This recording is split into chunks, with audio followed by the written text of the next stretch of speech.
Yeet.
Can we be great? Oh, I definitely gotta update this. Whoops.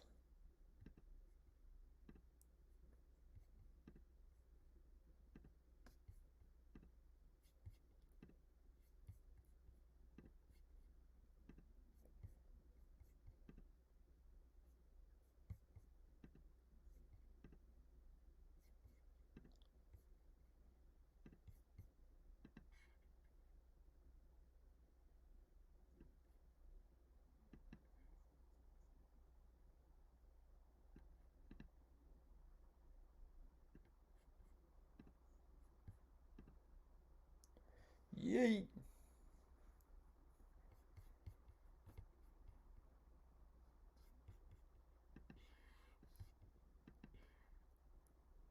Alright, Appalachian State already just dotting Marshall all the way down the field after Grant Wells shit himself.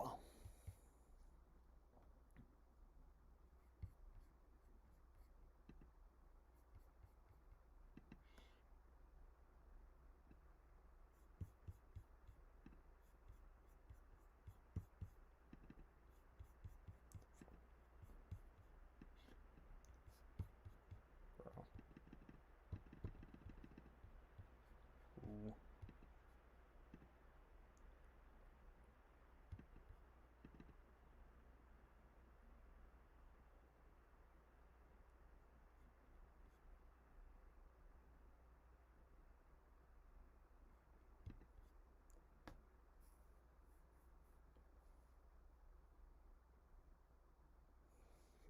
God, son, tell me Marshall's about to get flooded.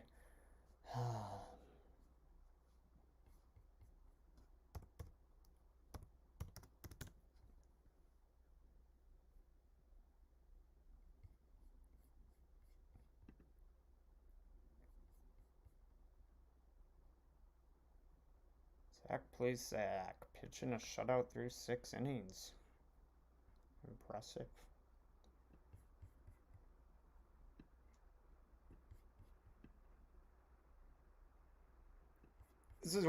This game too with the White Sox is one of the weirder games I've seen because of the simple fact that the White Sox clinched in game one. So I really didn't see a reason for them to try in game two. So I sort of just bet the Indians blindly. But I do hate the Indians so damn much dating back to last year. They just cannot score. And then when I bet against them, Jose Ramirez hits 10 home runs. Yeet! Troy, what you think of the game tonight?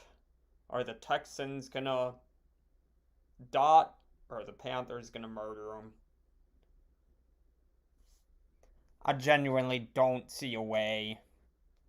I genuinely don't see a way that Davis Mills out of Stanford University dots up this Panthers defense. I mean, the Panthers slowed down Jameis Winston, who threw all over the Packers, so what would make me think that Davis Mills out of Stanford University, who's been shit beans for the past few years?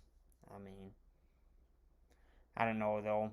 It's a weird one because it could be a 10-point game late and then they could kick a field goal or something and cover. I'm waiting for some bullshit like that to happen. Panthers win 20-10. Wouldn't be surprised. It does give off vibes of a potential low-scoring game. Should be 2-1 today, but Adam Wainwright walks two guys with two outs and then gives up a grand slam. And the no-run first doesn't cash. Fucking Adam Fatright. And that was like the only Brewers offense the entire game. Also, they scored 4 runs in the first and scored 1 run the rest of the game. That shit was poo! I don't know how the Cardinals have won 12 straight, though. Son, that's like the Yankees a little while back when they won whatever it was, like 15 in a row. The Cardinals and the Yankees both might be in the playoffs because of going on a long win streak at the right time. Because, I mean, without that win streak the Yankees went on, they probably ain't even in the playoff picture. They'd probably be 6 or 7 games out.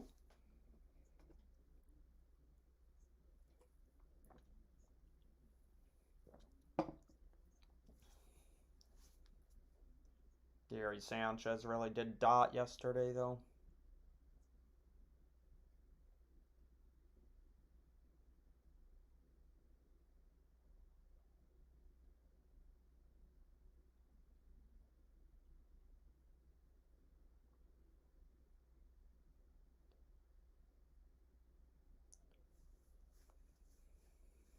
I seen Valentina Shevchenko is like a minus 1,500 favorite this weekend. Oh my god, son. The worst part about women's fighting right now is it's pretty much so. There really aren't any contenders. The people who have the titles have the titles. They're just like. I can't remember the last time I seen someone minus 1,500 in men's fighting in a big time fight. That shit never happens.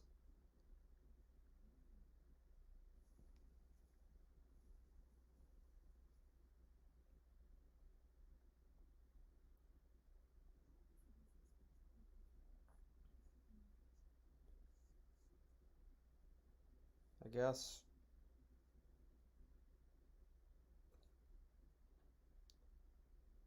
Well, maybe not. I mean, fuck, strawweight's up in the air. That's about the only one.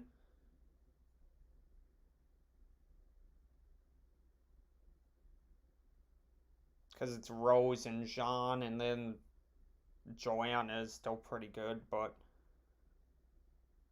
Valentina Shevchenko and Amanda Nunes ain't losing anytime soon, so.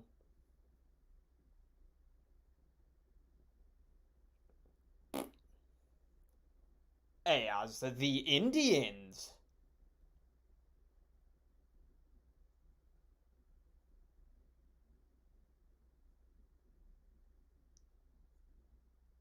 Oh yeah, son. It can be, but I mean, at that point, I feel like, I mean, I don't see a way Valentina Shevchenko loses at all. I mean, I'd be willing to put a small amount on it, but there really ain't no point in just throwing that money away. I feel like Europe's gonna win the Ryder Cup. I don't know. Minus 200 as Grant Wells disenfranchises every stitch. Minus 200 just seems like so much. But, like, looking at the two rosters, like, the U.S. roster is, like, just based on the names. Like, I know golf enough to know who's like, good. And the names on the U.S. team just stack up so much better than the European team. They have, like, the European team has good golfers, but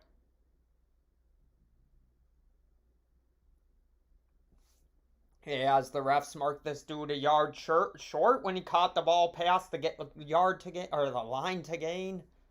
Fucking fat ass refs for real. As the Reds can't score off of Patrick Corbin, who gives up 10 runs a game.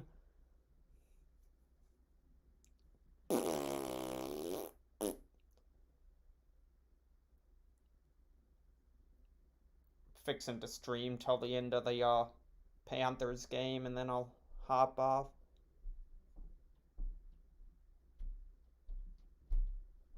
Yeah. Yeah, no, like, it's like plus, what is it, plus 800 for Murphy, so, I mean, you could definitely get something out of it, but, I don't know, maybe I'll play it, it kind of depends. The whole issue is I got so hot the last 2 days, and I feel like everything's gonna go downhill. Like, this is one of those moments where you can't go 16-4 in 2 days and then have football weekend coming up. Like, that scares me so much. Cause 16-4 is like unheard of, son. That shit's unheard of. Arkansas Pine Bluff is beating Elkhorn State 14-0. Oh my god, son.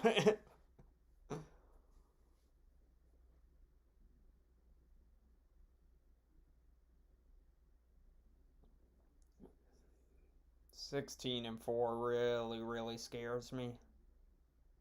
This Twins Blue Jays game is already in the bottom of a first. I need the Blue Jays to get 3 outs. Can they not fat it up? Can they avoid the fat?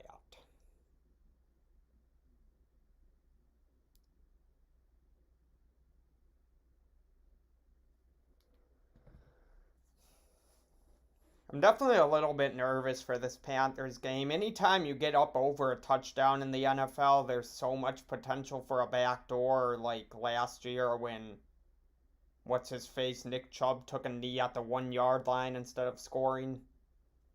You got so much potential for that weird stuff to happen because it ain't like college football where they just don't stop scoring.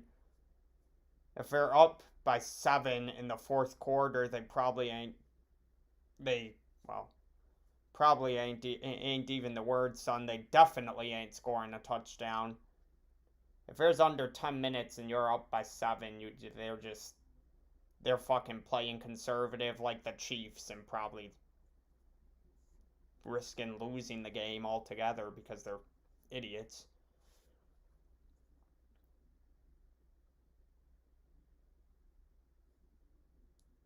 I don't know how the Indians ain't blowing the doors off the White Sox either. The White Sox already clinched the son. Everybody on that team should be fucking piss hammered. That was such a weird game, son. I couldn't imagine clinching in game 1 of a doubleheader. I feel like that would give you so much reason to just not give a flying fucking game 2 and then be like, okay, we'll take our L in this game and then play the rest of the season however we play it. Because, like, what reason would they have to care about one loss? But, no, the Indians are just shit in the bed. This dude can't throw a strike, and now he's gonna walk in a fucking run to tie the game at 1. Ground ball to first! Oh my god, son, this dude threw home and he almost launched it into the fucking third base dugout. See that Conor McGregor opening pitch? Yeah, son, he really shit himself in every way possible, son. Oh my god, that shit was funny.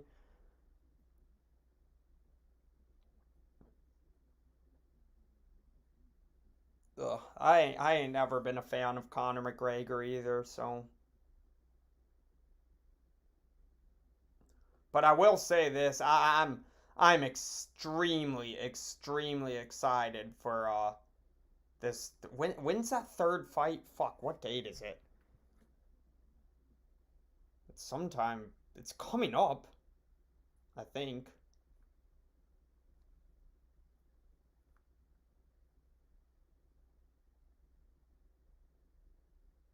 Oh,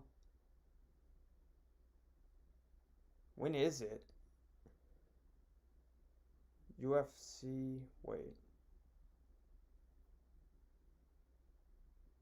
Wait, no. Yeah, that happened. That already happened. What the fuck am I on? I remember watching that fight. Conor McGregor snapped his leg in half.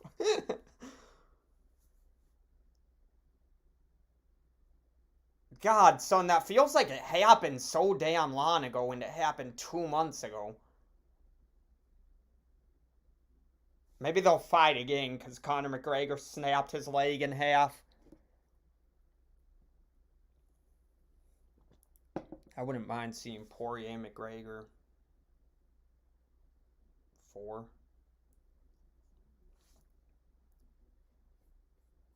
Yeah, son. I was saying I'd have to look it up on my phone and just to refresh my memory. It just feels like it happened so long ago. Um,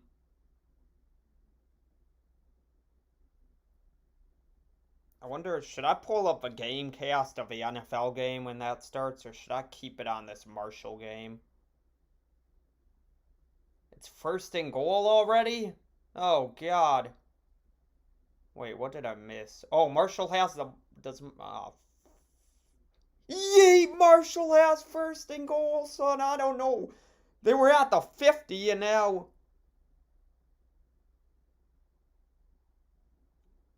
Oh, that's a good fight. I'm not gonna lie, this whole summer I didn't keep up with the UFC as much as I have in the past, just because we'd have games on weekends and the fight nights would start at 7, so they'd be going on during the games, and I wouldn't be able to see what happens. So I barely even know what's going on. I saw the main, the pay-per-views, but that's about it. I gotta refresh my memory with everything going on in the UFC. During COVID, son, I wouldn't miss a single fight. I would tune into that shit from the first fight on the preliminary card to the last fight on the main card because there was nothing else on.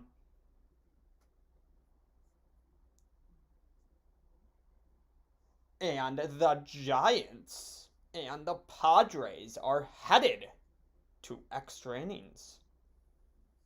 The Giants kind of need a win in this one also because the Dodgers won today. So if they want to win the division,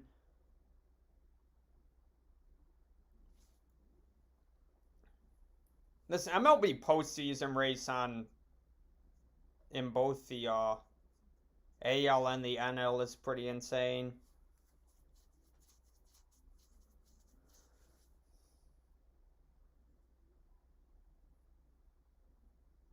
Can Marshall be great?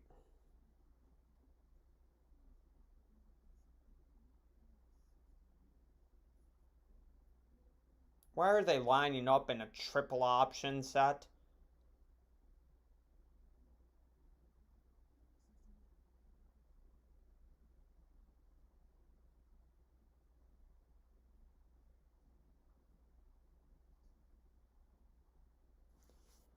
Oh my god.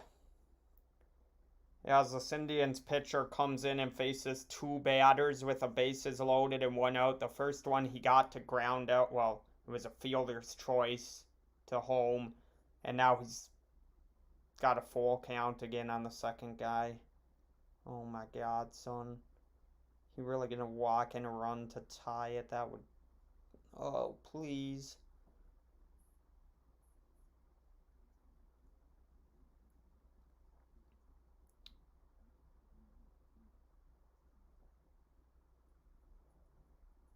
Is it just me, or does nobody really care about the Ryder Cup? Like, I feel like if a Ryder Cup were in the middle of a summer when there was nothing going on, I'd care about it more. But the fact that it's in the middle of football season, like, I'll be tuning in here and there this weekend, but there's just way too much on to even really care that much about what's going on with John Rahm on 15.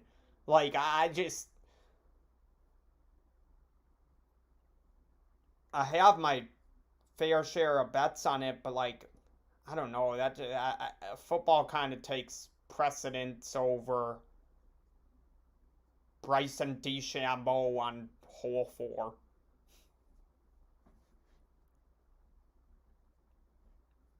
And I mean, it doesn't really help that I don't know how the scoring and that shit be working.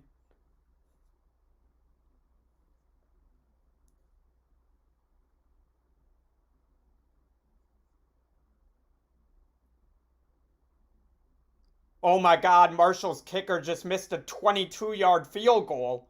Oh shit, never mind. It was good. Oh my god, son, I thought this dude was standing on the left hash and almost missed it to the right, son.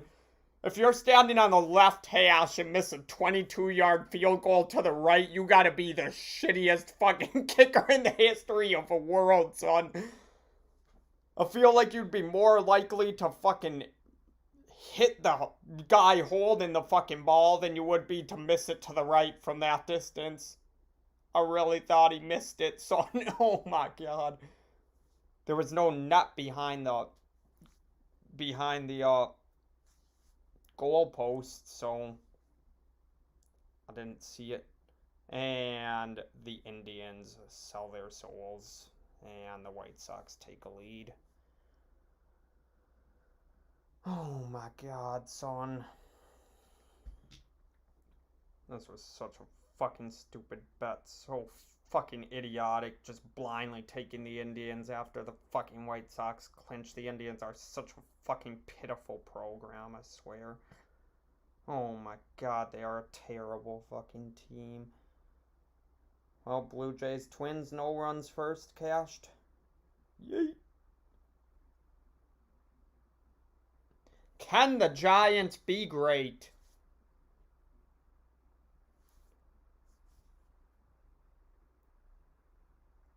It's 3-0. Buster Posey's the runner on second. Oh, God.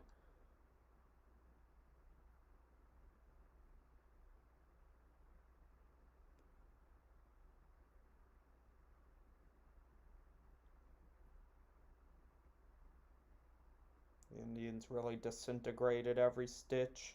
How are you going to get swept in doubleheader at your home stadium? Hey, as he walks him.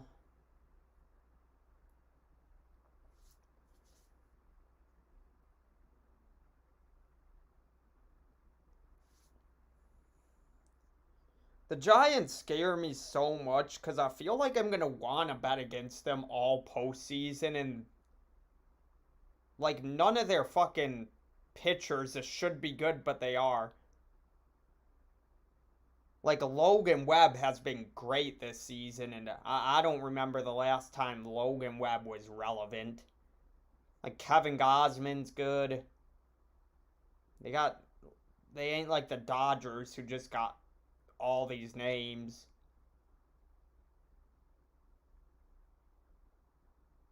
Outside of like Buster Posey, they kind of got a bunch of washed up random ass motherfuckers like Brandon Belt and Evan Longoria, but somehow they're putting it together. And they have a best record in baseball. Can Jose Ramirez be great?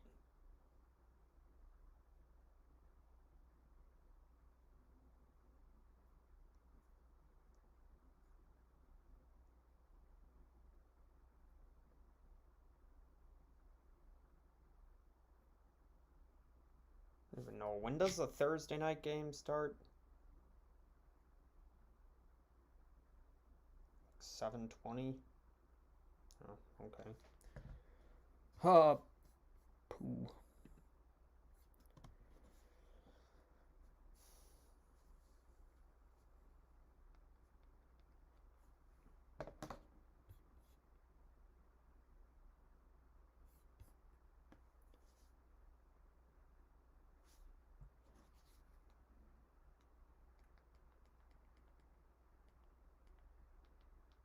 This Marshall defense really ain't getting it done. Can Brandon Belt be great?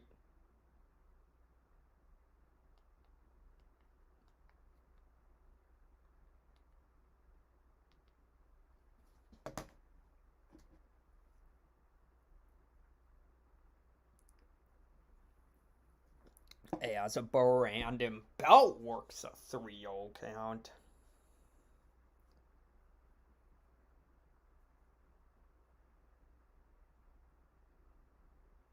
The Rays, I mean, I don't get it either, but they were good last year, so, like, it doesn't really surprise me.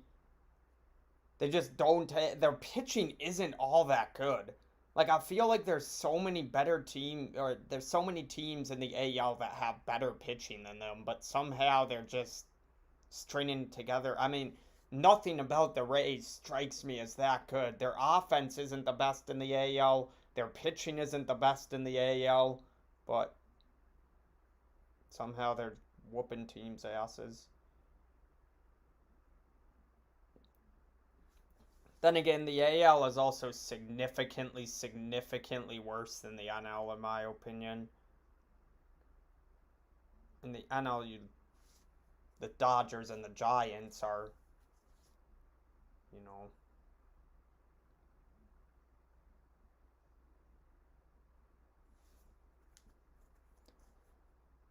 so is Sam Darnold good?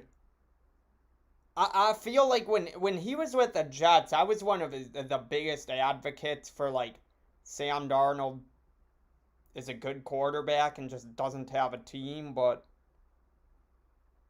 now we actually get to see it, and yeah, Sam Darnold might actually be good, son. Well, hey, this Davis Mills guy was the top high school quarterback in 2017. That definitely means a lot. Thanks, NFL Network, for telling me that this dude was good in high school. No fucking shit, he was good in high school. Oh my god, son, that shit. They got some of the stupidest stats ever, son. Oh my god, yeah, this NFL backup was a good quarterback in high school.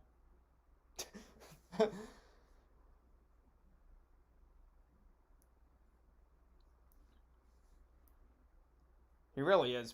Like, 8 of 18 is pretty damn bad. I don't care what defense you're playing against, but 8 of 18 is so bad. If you're completing less than 50% of your throws, I just can't think you are anywhere near good.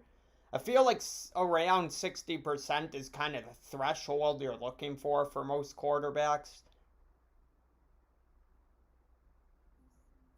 And, like, anywhere above 65% is, like, elite. But I don't really know, son. That the Texans blew out the Jags, but the Jags suck. I mean, Trevor Lawrence is a fuckstick. Oh my god, Grant Wells throws an absolute fucking dot. Marshall really struggling with this App State defense, though. I said it in my preview of this game, but I think App State's defense is going to be the best defense they've seen all season, but I just figure they're going to be able to put up enough points to cover 7. I feel like this is the type of game that'll stay around, like, 7 to 10 points all game, maybe get up to, like, 14 or 17, and then Marshall could put a drive together. And Chris Bryant's 0 for 4. Can he be great? The Carissa Barai shit his draws. Pooh, man. The Giants are really going to lose to the Padres in a game they had to win.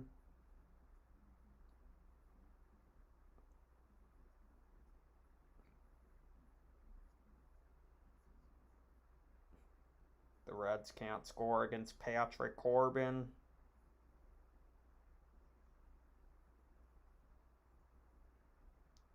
The Reds are a team that's pissed me off so much this year.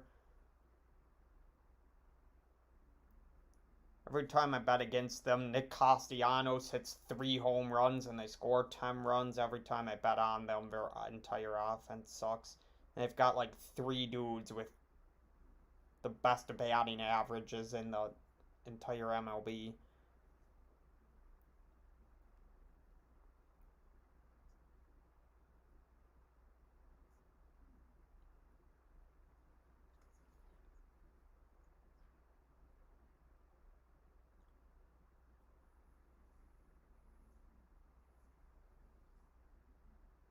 Can Steven Duggar be great?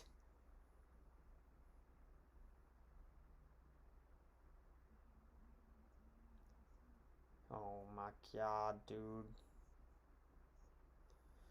As the Giants disintegrate every stitch.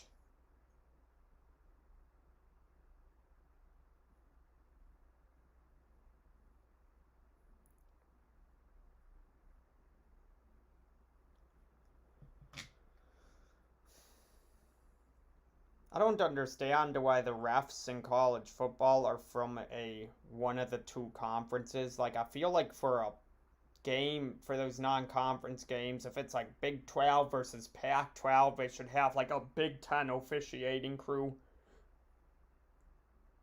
Because, I mean, it would make sense that the officials are neutral, but then again, I mean, the SEC crew fucked over the SEC team on last Saturday, so...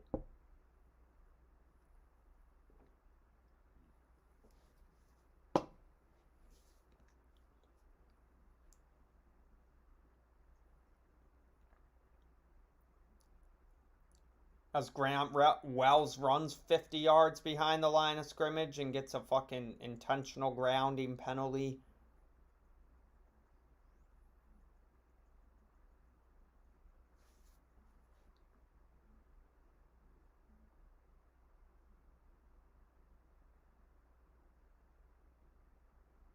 Never mind, not intentional grounding. I don't even know what the fuck they just called.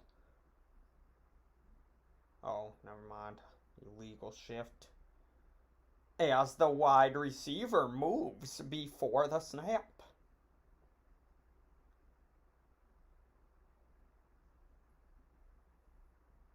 Is it possible to get encroachment on offense? Because I swear this dude started blocking the cornerback before the center even snapped the ball.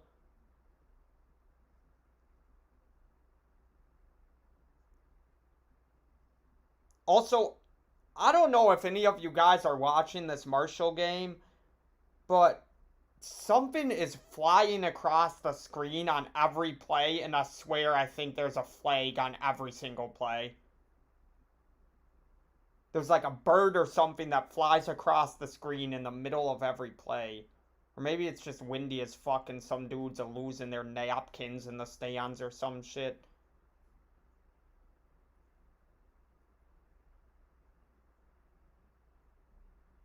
Shit's annoying as fuck, though.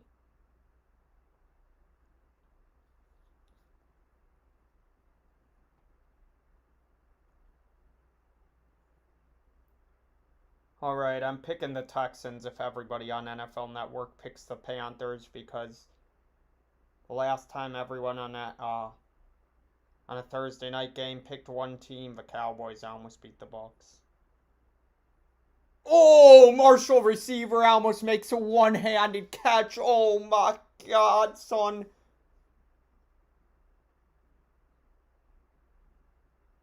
Oh, shit. I don't like this. I really don't like this. I really don't like this, son. I really don't fucking like this. Yeah, draws are definitely being scattered.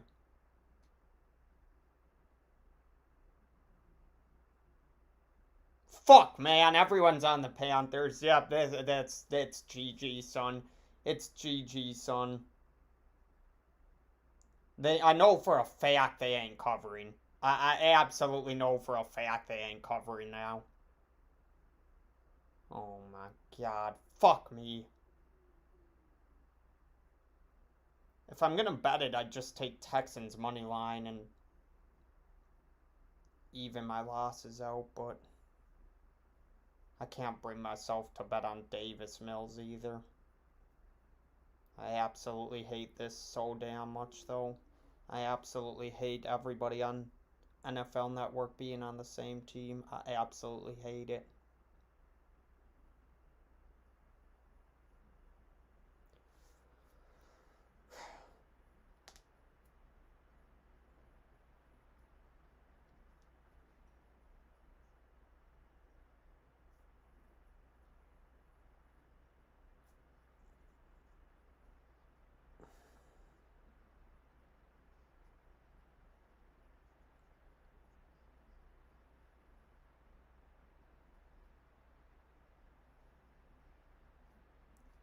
Well, the Padres are about to win.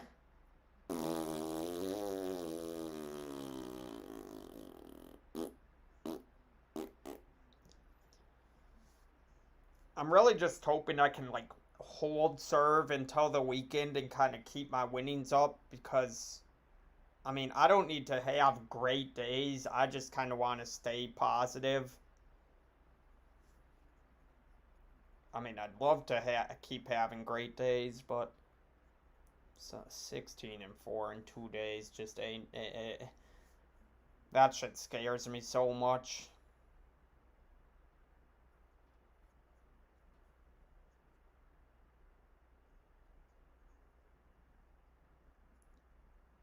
It was already bad today when Adam Wainwright had 2 outs in the first inning and couldn't get the final out, and they ended up scoring a run in the first. So instead of being 3-1, I'm 2-2, and the Indians are about to lose, and the Indians have a bases loaded. All right, 2's at the plate. Somebody's probably gonna shit themselves, knowing it's the Indians. Bases loaded, 1 out with, oh god, Roberto Perez at the plate. Oh no, he has a 156 batting average.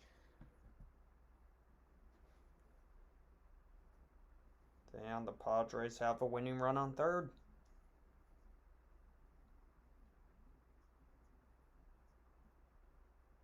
And this dude strikes out.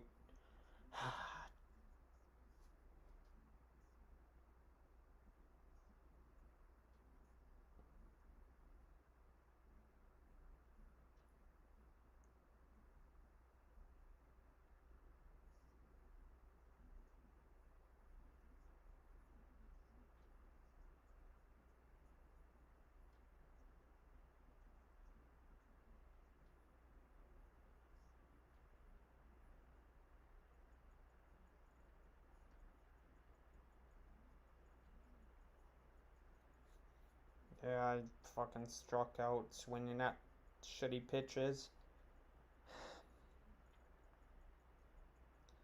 The Padres got Victor Caratini with a chance to walk it off. Oh my god, son. Fuck, dude. Hi! The Cleveland Indians do it again! I don't even know who got a hit. I seen the one dude got out. Owen Miller, 2 RBI singles, even though he has a 192 batting average. And the Giants shit.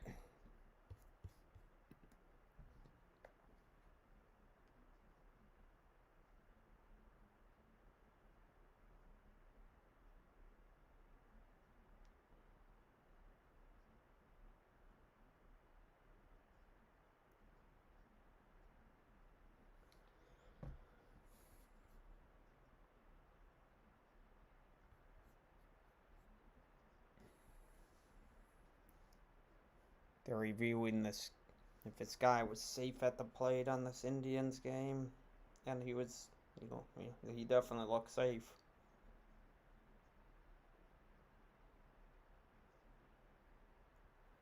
I really just, if I can go positive today, go positive tomorrow, and then just kind of like hold serve over the weekend, I would not be complaining about this week. But oh my God, son, the amount of times I've had a good start to the week and then the weekend comes during football season or during college basketball season and I just go 5-15 on Saturday and throw everything away. And this Saturday is kind of scary. There are so many fucking trap lines on Saturday. It's scaring the shit out of me.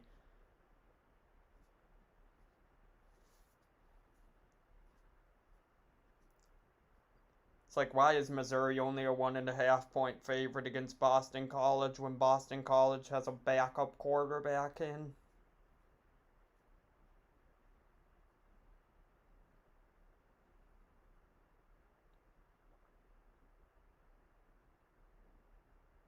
This Oklahoma West Virginia game is going to be wild.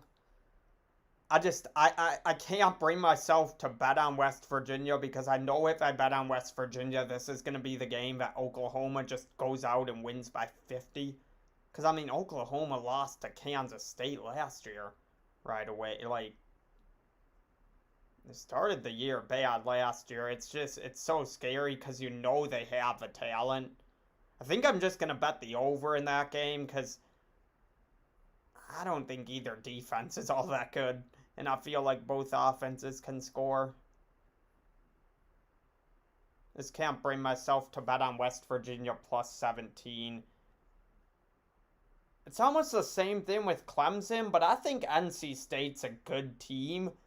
So I'm taking NC State to cover, mainly because, I mean, if you look at the games that DJ Uiagalelei has started, outside of a game against Notre Dame last year, he really hasn't looked that good in any of them.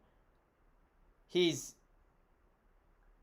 a good quarterback. He just isn't Trevor Lawrence. He isn't Deshaun Watson. And I feel like all I've seen out of Clemson this year is a team that's looking for that savior at quarterback to just be able to march down the field at will.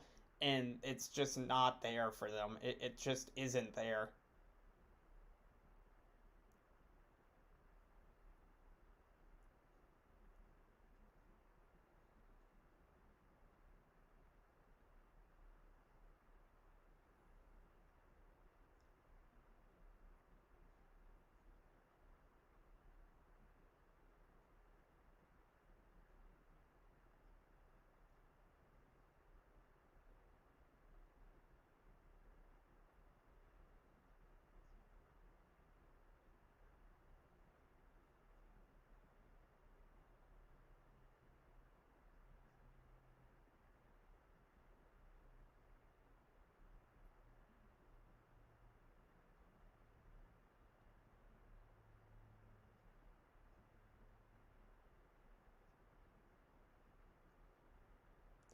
Yeah, it's a Sam Darnold.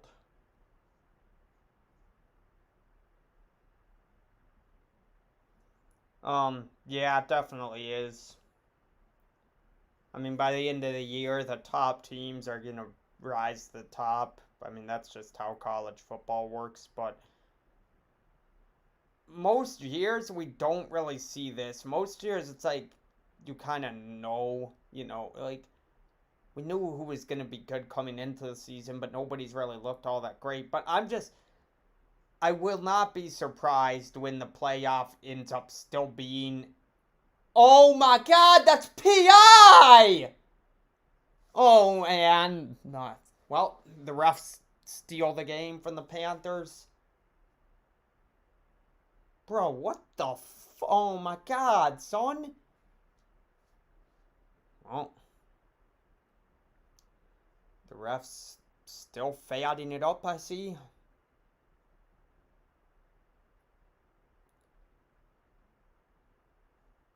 That wasn't DJ Moore. Or was it DJ Moore?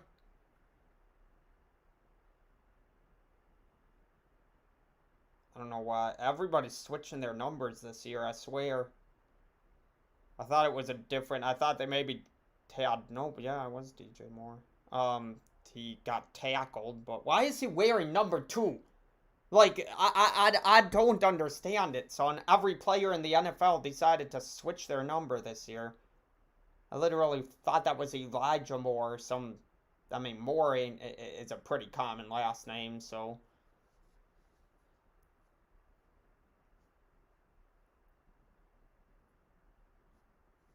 Bro, dude really got tackled and they didn't throw a flag.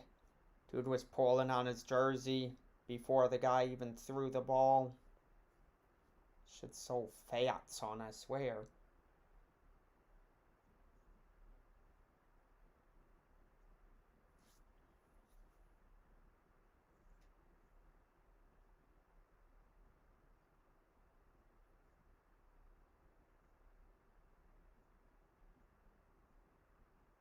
Hey, as Marshall's receiver shits himself.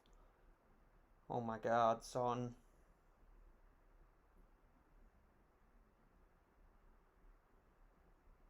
If Marshall receivers can't catch the ball, I might retire from betting on college football if Marshall receivers start dropping the ball like San Jose State did. San Jose State plays Western Michigan, I think, this weekend, and I'm hammering Western Michigan. I think they're just a better. I mean, San Jose State isn't what they were last year. At least it hasn't looked like it. They got blown out by USC and then couldn't catch the ball against Hawaii. Like, Western Michigan got a pretty damn good offense. They just beat Pitt. It's one of those weird spots because it's such a major letdown spot. Like, you just beat Pitt and now you're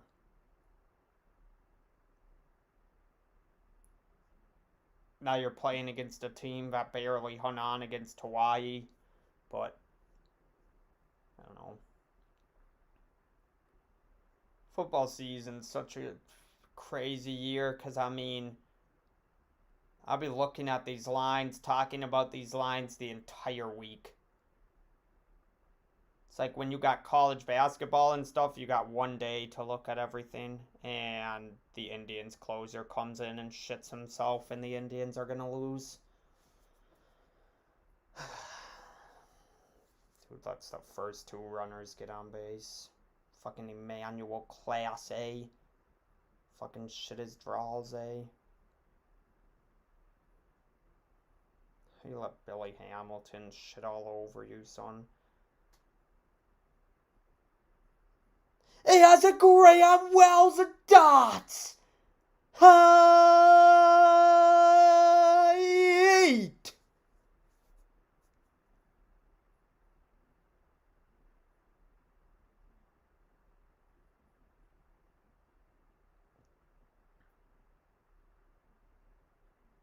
Grant Wells is a stin.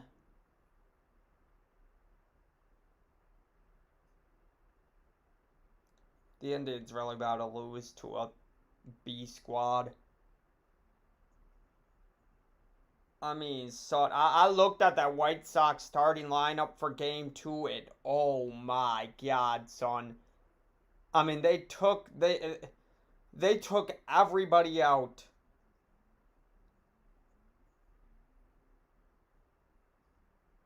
And the Indians are still gonna lose. Emmanuel Clase loads the bases with nobody out. You had one fucking job, son. You had one fucking job.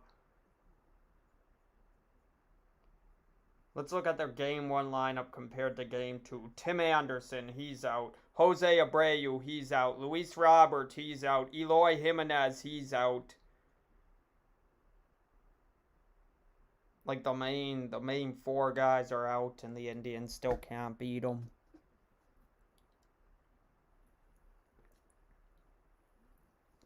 They're letting Garrett Sheets and Billy Hamilton take a dump all over them. And the Reds are shit. Fuck me, dude. This ain't good.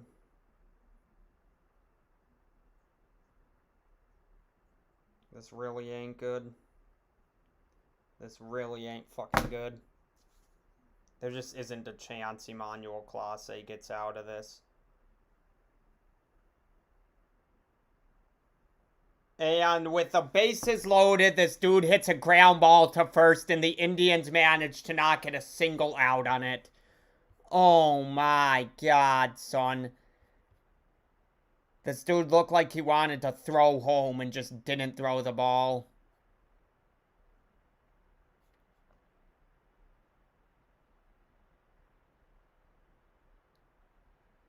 How do you not get a single out on a ground ball to first?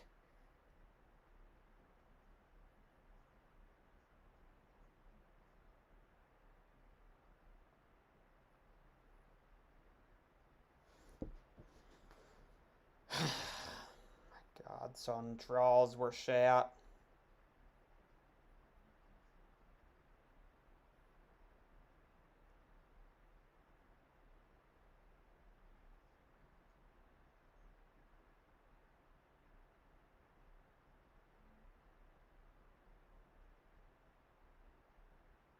I don't even know. This guy looked like he tried to throw home and just didn't throw the ball. Instead of just like going to second and just settling with the run scoring, like sacrifice the run for an out. But nope, the Indians are just shit. How you let a team full of backups that have played 25 games all year shit all over you, son? I just don't get it.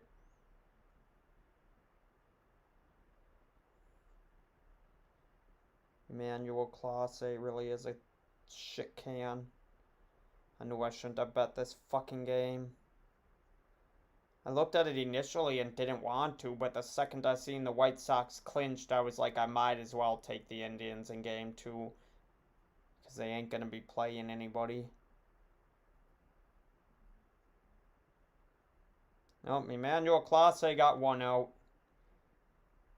I'm just waiting, because I know for a fact he's gonna get 2 outs and then give up a single. It always goes like that, son.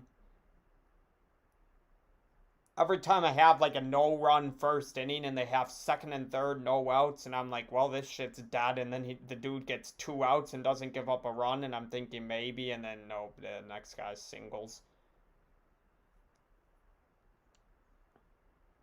And it's a Leori Garcia. Oh, he definitely ain't getting Leori Garcia out. If he couldn't get Garrett Sheets or Billy Hamilton out, how is he gonna get Leori Garcia out? Oh my god, son. Fucking fuck stick. The Reds are absolute shit. The Indians are absolute shit. The Giants shit their draws. Mainly Logan Webb.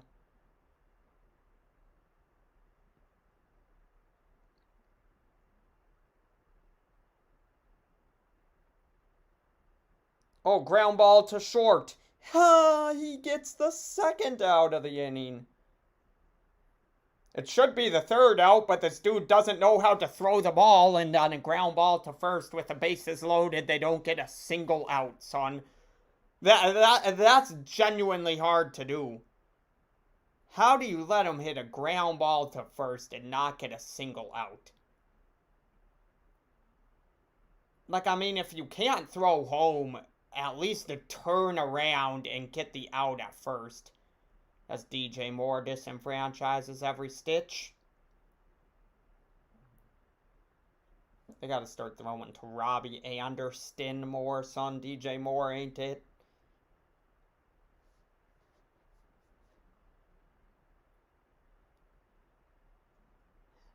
As DJ Moore temporarily renders his draws back to usefulness. As the Marshall defense sells.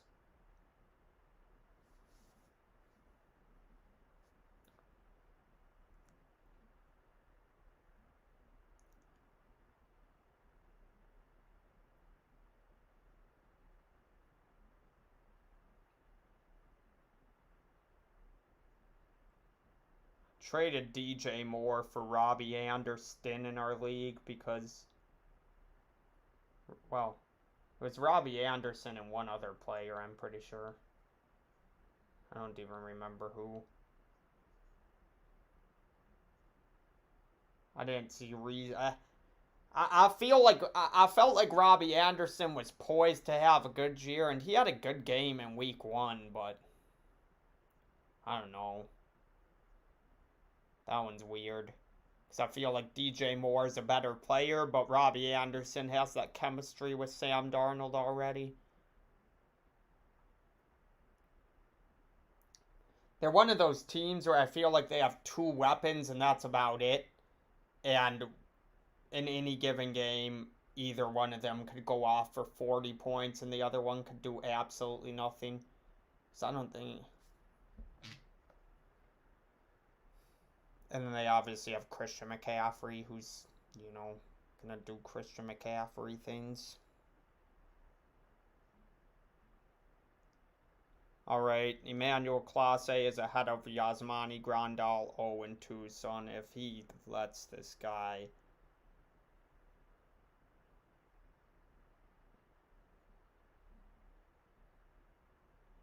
Robbie Anderson ain't doing shit. He's definitely starting in one of my leagues also. Fuck.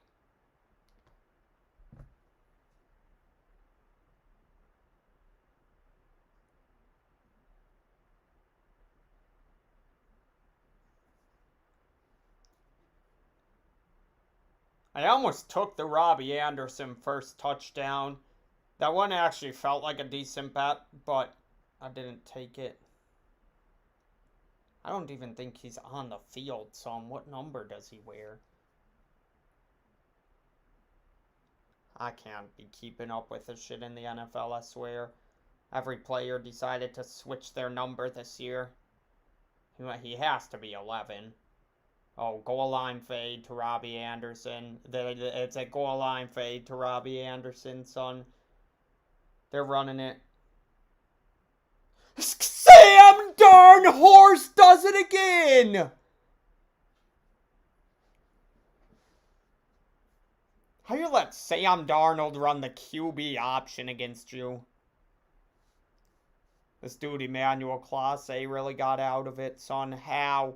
How do you fucking get 3 outs in a row after letting 4 dudes get on base in a row? Like, son, that just ain't right. Now they gotta find a way to win in extras.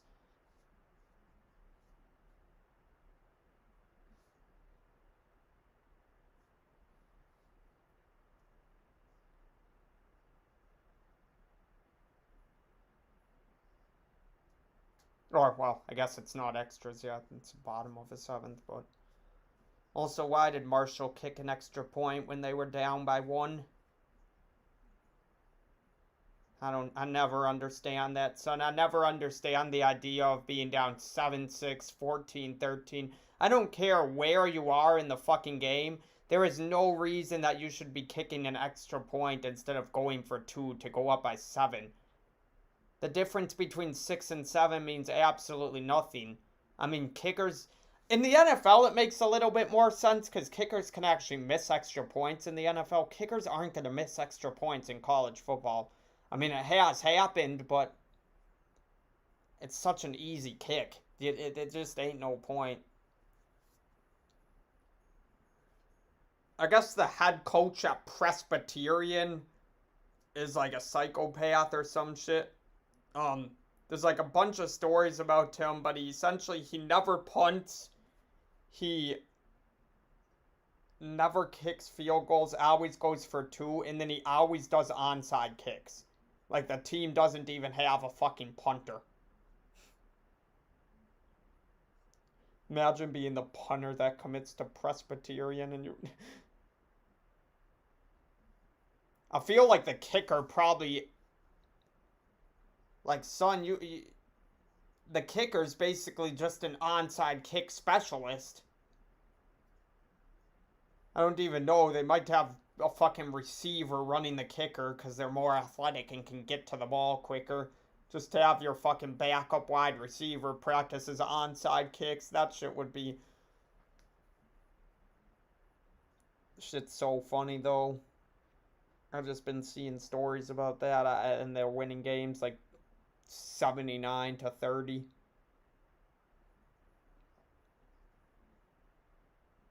As this Marshall fucking safety gets absolutely bodied.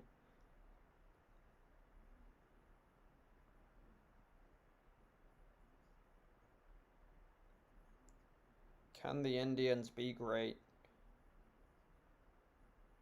It's the top of the order, so I mean, that I guess could be a positive, but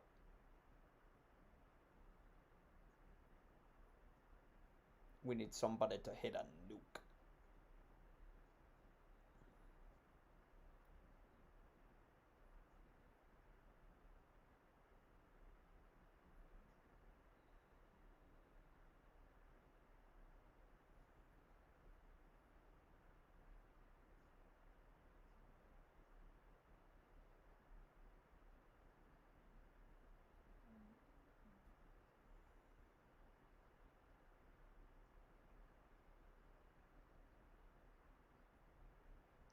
Tyrod Taylor, really. As Miles Straw is aboard.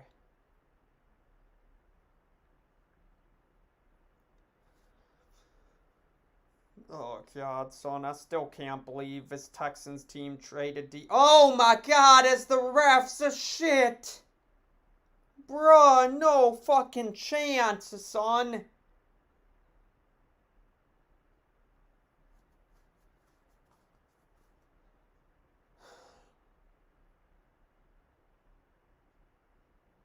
Let's see the replay on this one. This the refs hand Appalachian State a touchdown.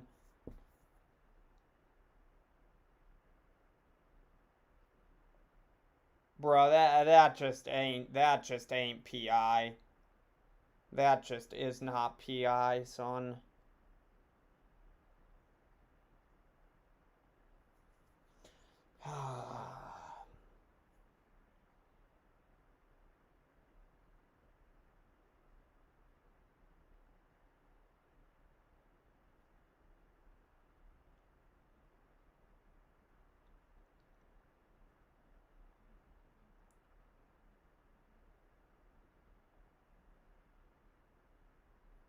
I still can't believe Texans traded DeAndre Hopkins for David Johnson, and he ain't even their starting running back now. They traded the best wide receiver in the NFL for a guy that isn't even playing.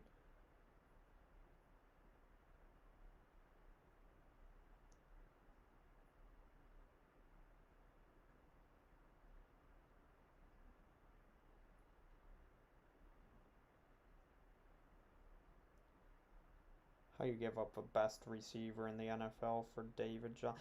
Oh, yeah! Ha! Oscar Mercado walk-offs! I thought it was Jose Ramirez. Yeah, Oscar Mercado horse. Yeet.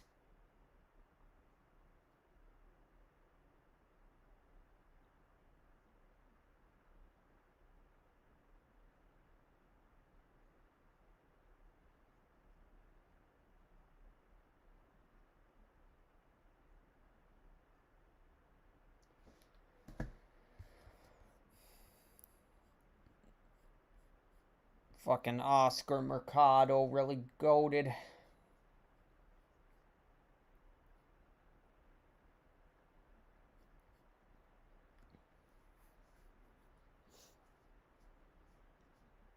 I do need the Panthers to win by at least 3 because I got a teaser with them.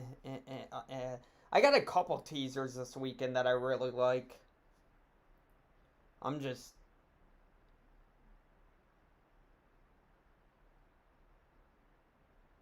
Teasers scare me so much, though.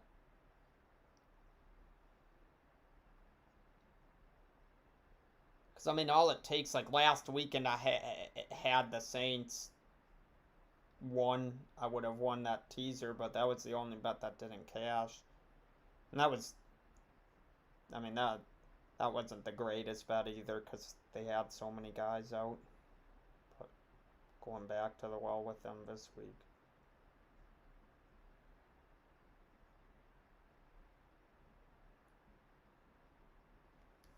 As Davis Mills.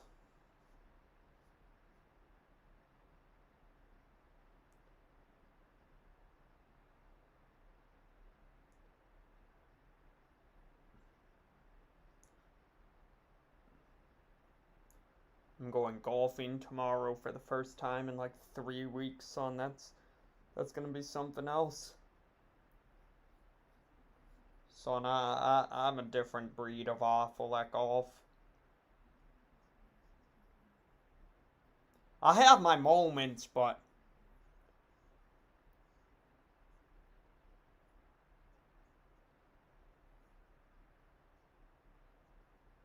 I don't really have.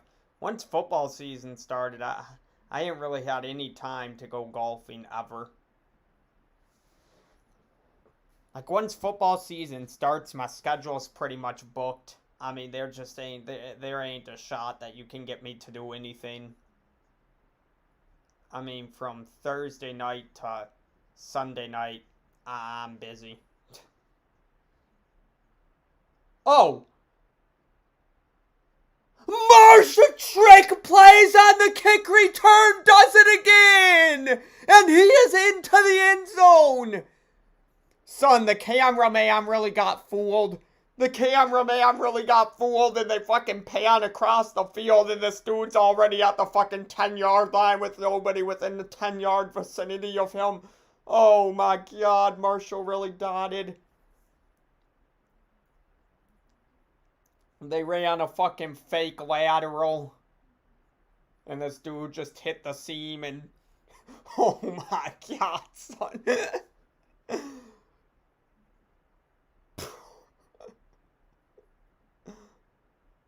Oh god.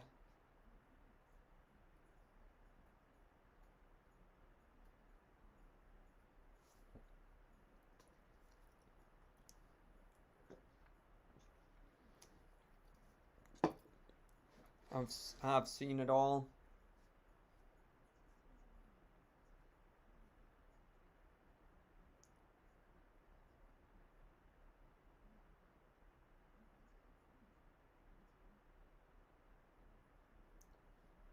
I have seen it all.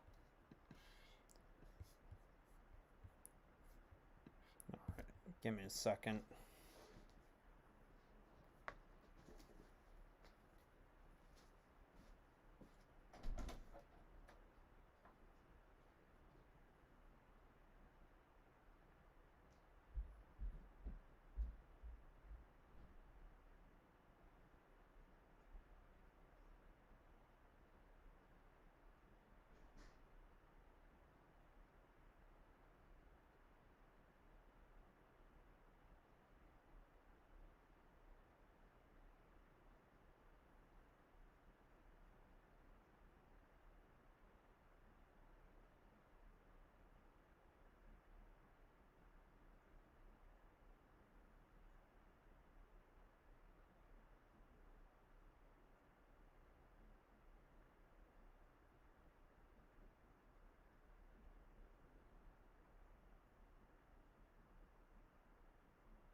They really ran a trick play on a kick return, son.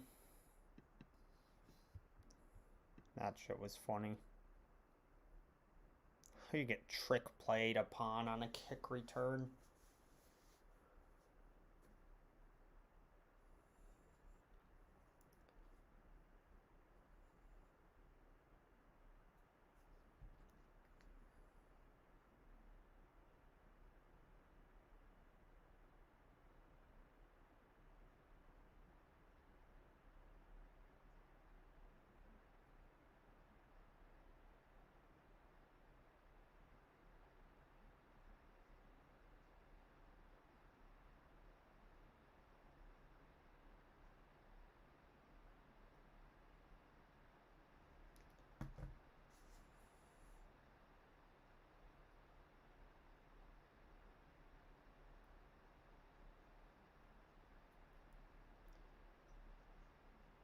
as Robbie Anderson.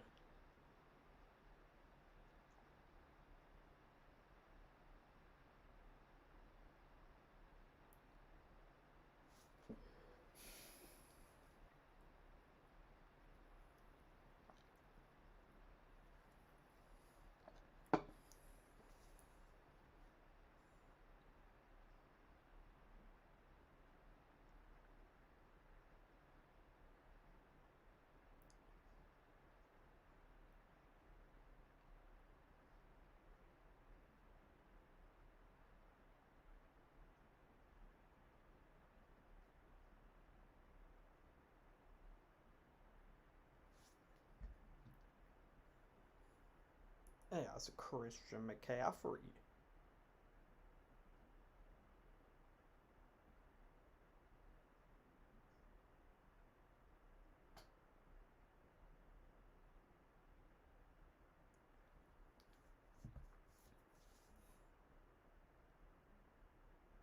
I don't even know. I might have to end this stream a little bit sooner than I want to, because,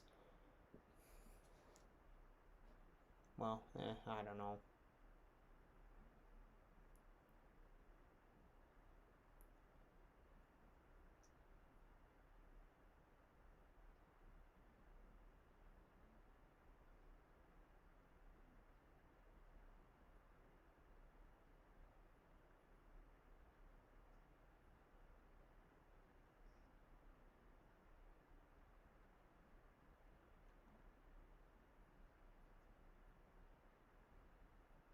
This Marshall App State over may have been the play.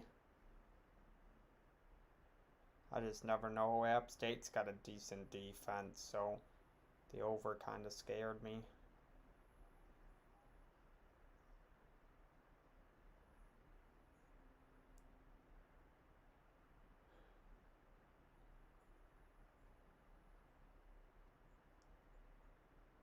As Chase Bryce disintegrates every stitch.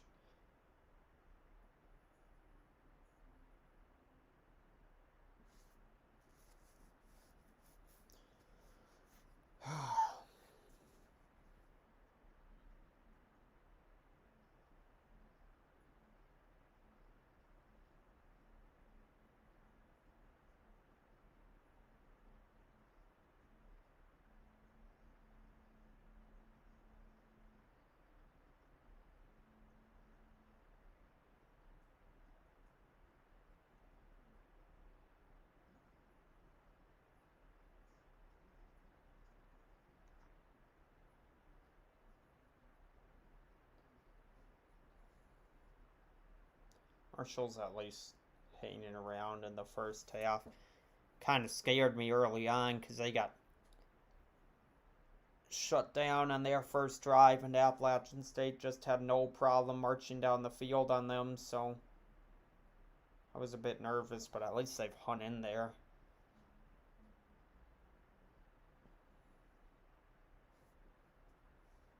It's always the most demoralizing thing you can do, or that can happen in a game, is when you bet on a team.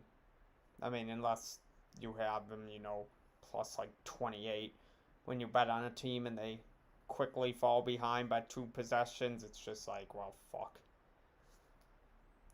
Like, I'm the first person to admit I'll be saying games are over when the game's been going on for 2 minutes, because I just get so pissed.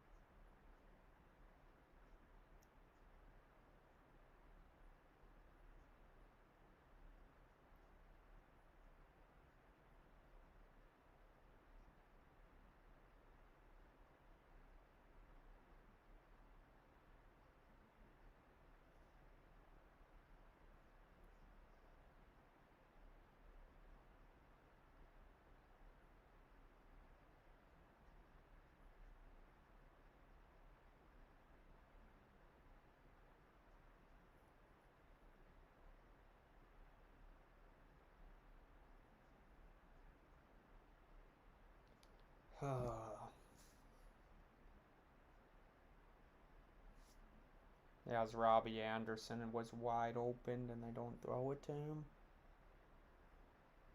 Cool.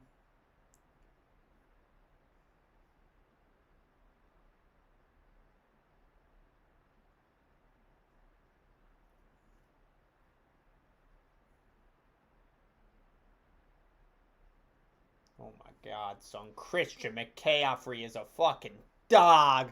Holy shit.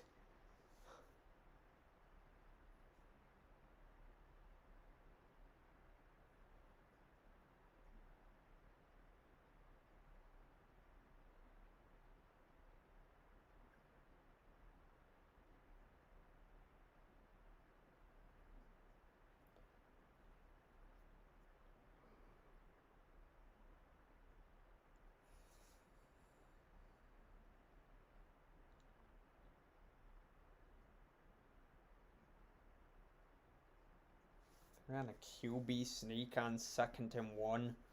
What? I don't know that I've ever seen a QB sneak on a 2nd down. That just doesn't happen. The Reds have really let Patrick Corbin work into the 7th without giving up a run. How are you getting absolutely shit on by Patrick Corbin, son?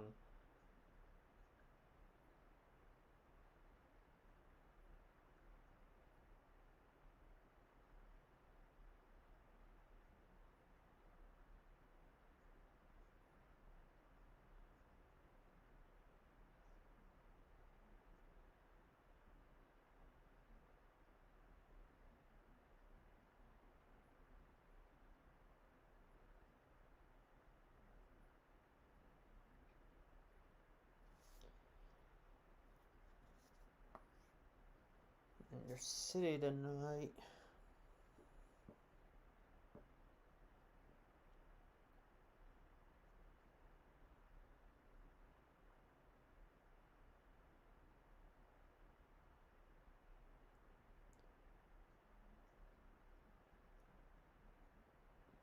Yes, DJ Moore.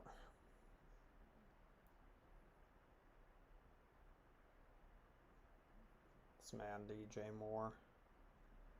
Yes, oh, Marshall almost picks it.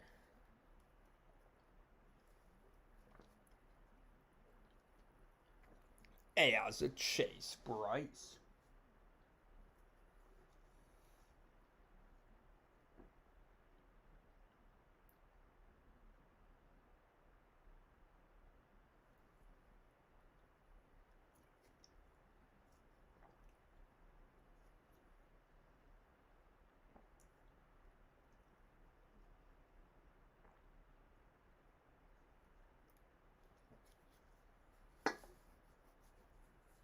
This man, Christian McCaffrey, really is a dog.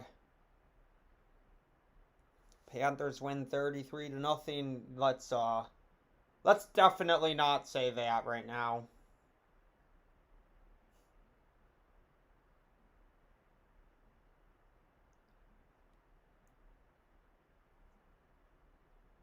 It would be great if they threw to Robbie Anderson or just, Robbie Anderson or Christian McCaffrey. Let one of them two score.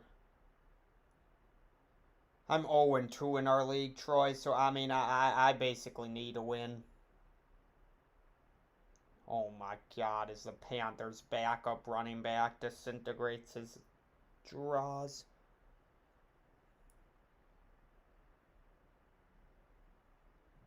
I have not been doing good in any of my fantasy leagues this year, but then again, I went 0-4 in week 1 in 2 of those leagues. I scored the 3rd most points in the league, so realistically, I shouldn't be doing bad, but I am.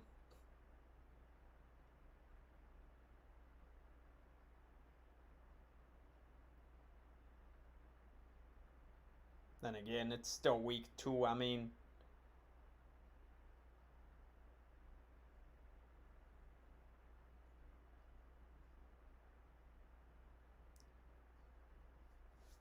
Just nervous. The good thing is if Panthers get up big, Christian McCaffrey is going to start getting some garbage time points. At least that's what I'm hoping.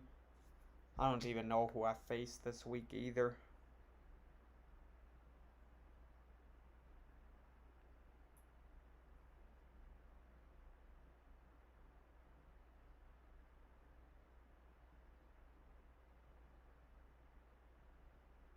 Oh, fuck. Well, this dude has DJ Moore. GG.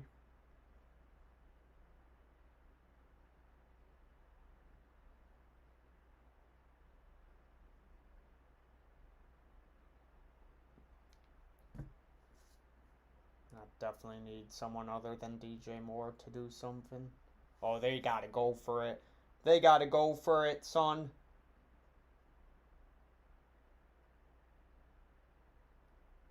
Oh, throw a flag, man! Pooh! These refs in this Marshall game are fucking ass bones, son.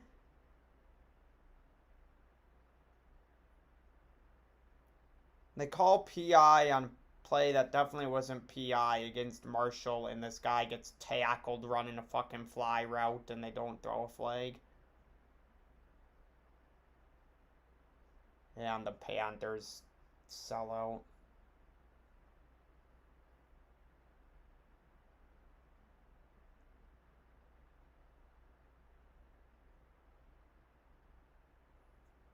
Fuck, man.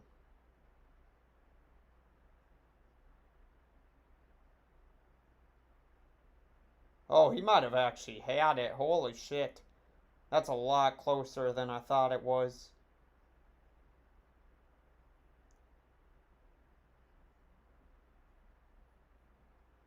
Either way, I don't know why they're handing the ball off to someone that isn't Christian McCaffrey, but fuck all.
They got PS5s on fucking Walmart. Shit.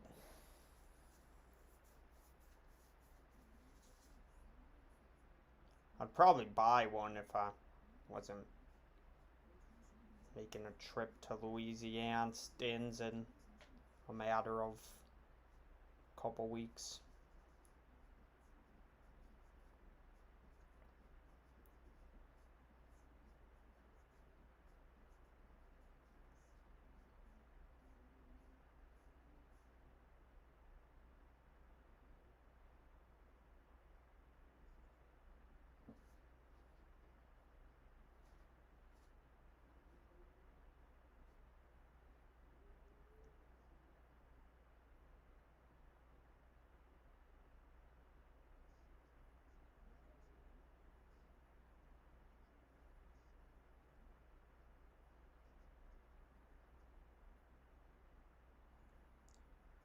I don't know if they called this dude short or if they were going to review it, but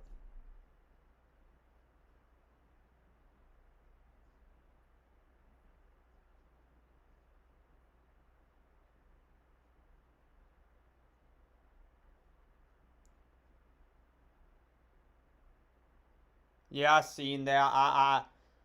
I'd probably get one, but I just if I'm trying to plan a trip here in a couple weeks, they're just I won't have the funds in order to buy one. I also just haven't played my PlayStation in months, so it's like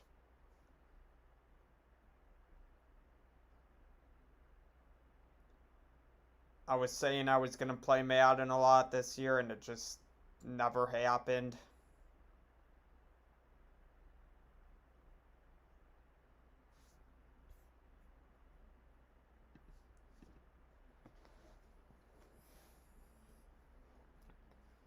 I don't know. Football season started, and I just don't got time.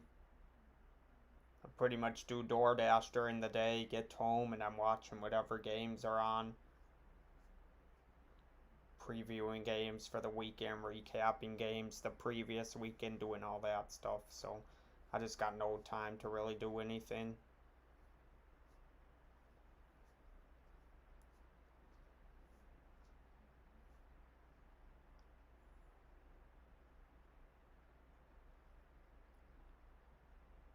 I'm just really hoping this Panthers game isn't a game that's that it isn't like a 10-point game at the very end. Because that you just know is a bad beat waiting to happen every single time.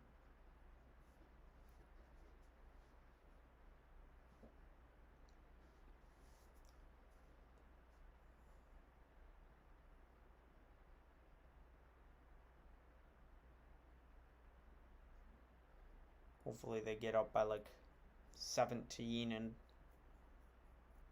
I don't gotta sweat it, but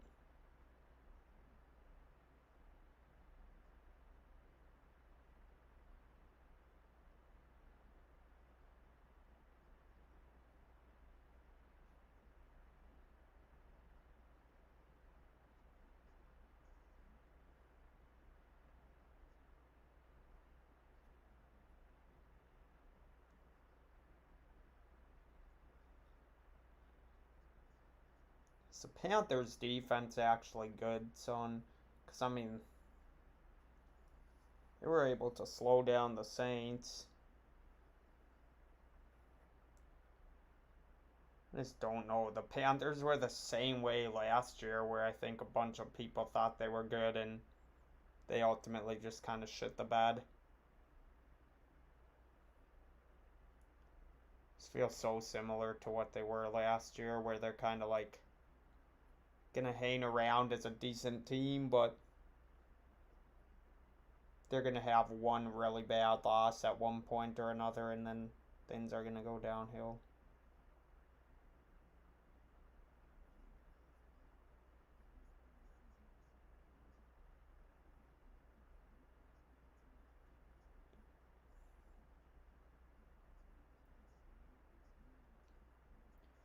They're throwing a flag against Marshall on everything, but Appalachian State corners can tackle the Marshall receiver running a fly route and they don't throw a flag.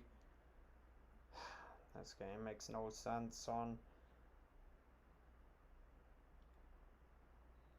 College football officiating in week 1 and 2 was almost like it just wasn't really noticeable. I didn't see anything too like outrageous. The past couple of weeks, though, and including in this Marshall game, it's just been horrendous, son. Or not the past couple of weeks, last week and now this Marshall game, college football officials have just looked horrendous. I mean, I don't know how you take a down away from a team. That just ain't right.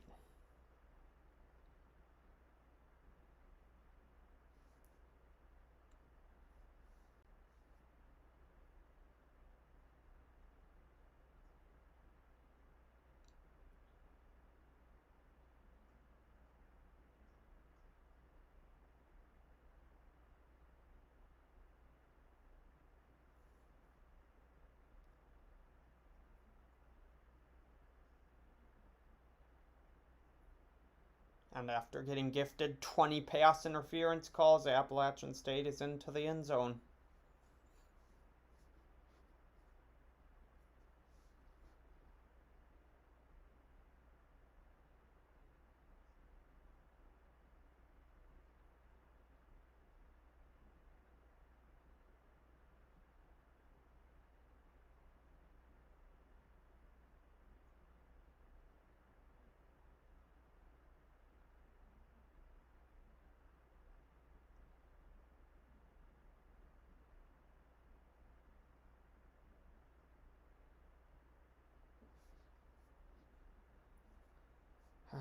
This shit's fucking aggravating, son.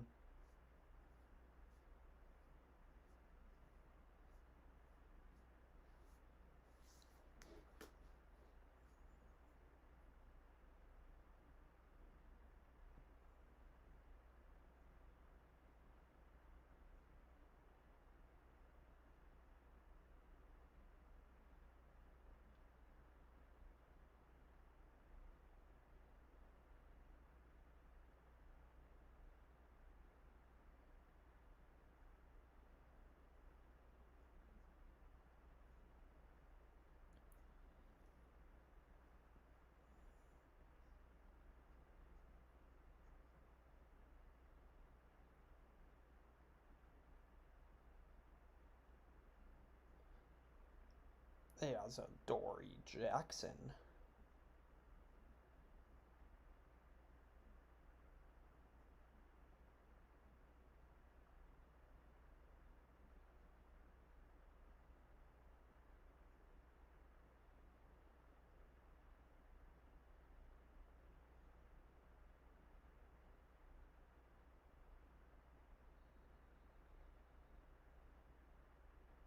Marshall could be up 27-14, but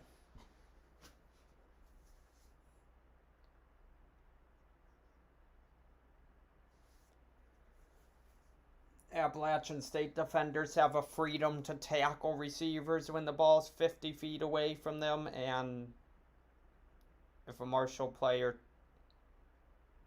touches anybody with his right pinky, it's a flag.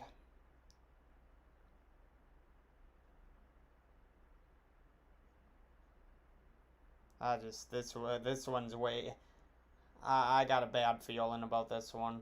I really got a bad feeling about this one. The fact that the officiating in the first half is so shit. I just know. I just know. Fourth quarter, there's going to be 5 minutes left. Marshall's going to have a touchdown. They're not going to throw a flag. Appalachian State is going to march down the field, go up by 8, and then win the game by 8. Grant Wells will throw a pick down 8, and shit'll be over. I just this is the vibes the game's giving off right now. The Phillies are losing to the Pirates again, son. Oh my god. The Phillies really ass.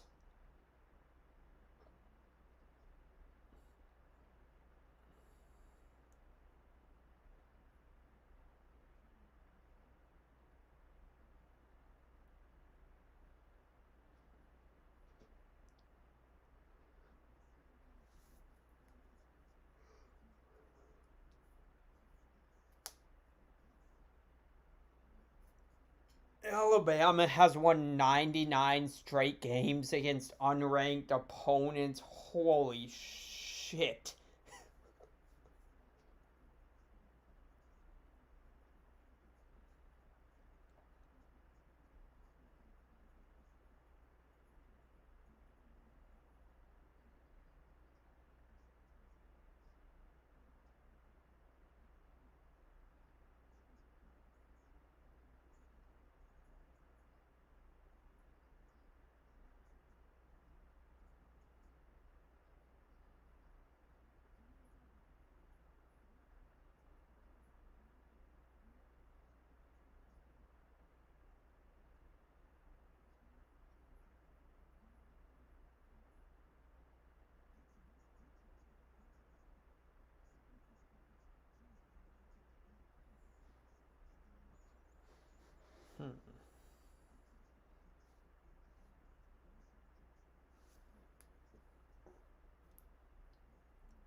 There just ain't nothing going on besides this Panthers game. Marshall's at half.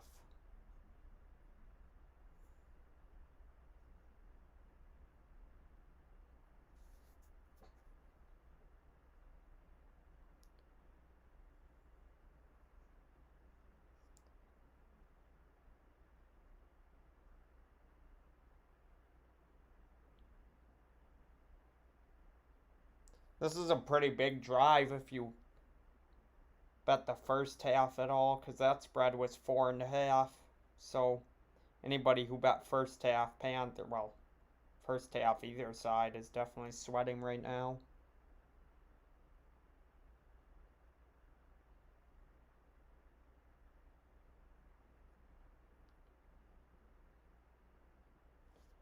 Who the hell is this backup running back that they keep giving the ball to? And why is he in the game?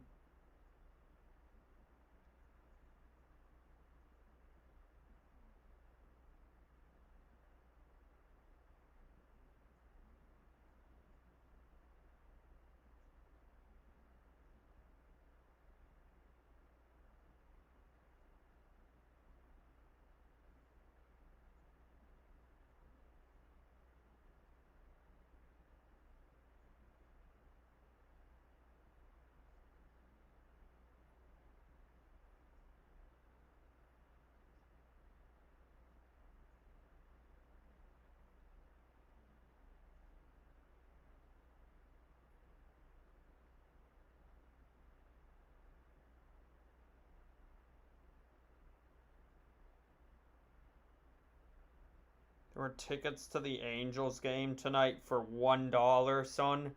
Oh my god. Imagine. Bruh. How are you selling tickets for a fucking dollar? Oh my god. I mean, that's probably the price of Twins tickets right now, not gonna lie, but.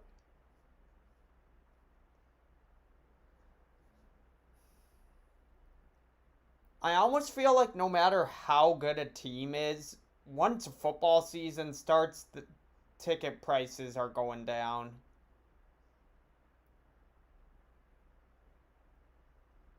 And like maybe that's just me, but I I just couldn't see a way that ticket prices would be the same. More people want to, watch football on a weekend than I guess on weeknights it really doesn't matter, but on a weekend, I don't know. Maybe that's just the gambling side of me talking though, because shit, I mean, Saturday and Sunday, I don't want to be moving from my couch. I don't want to have any obligations that day besides sitting on my couch watching it.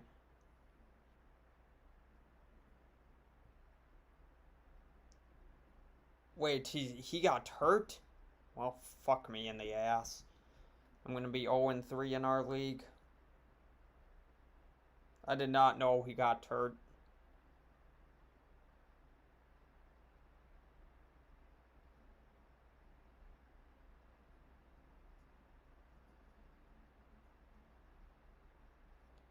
And that is why I will never mess with player props, because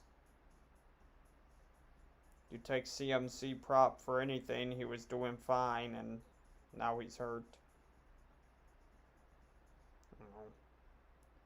It's tough, but I feel like they still can cover, but it just this is one of those games where I had a feeling it wasn't going to be easy either, because of the simple fact that, I mean, anytime you're laying over a touchdown, no matter who you got, I feel like it's always a sweat. I feel like every time, I mean, it's so hard to run away with games in the NFL. That's why when a team's a double-digit favorite, I almost never bet it. Yeah. We'll see if he's out for the season. That 2 to 4 weeks, you think? I didn't see the injury. I was probably paying attention to the Marshall game or something else, so So I kept talking about how this backup running back kept getting the ball, and I was wondering why he was in the game, but now I know. As a Tim Salmon pulls up to the Angels game. A Tim Sam horse. Yeah, yeah, I would assume so. Especially with a guy who's been injured in the past, like, you assume it ain't. Oh my god, the Texans. Everybody on the left side of the Texans' offensive line absolutely rendered themselves useless, son. You got three guys over there, and all three of them failed to block a single person. Oh, never mind. I guess it was just Laramie Tunsil.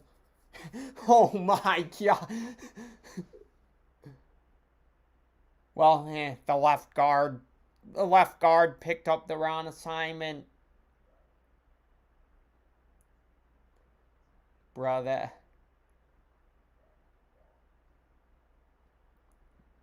Might end 7-0. It could, but I don't know. I just feel like too much stuff happens, and I don't see a game, having a touchdown as early as this one did and not having any more points the rest of the game. I mean, yeah, neither team can move a ball, but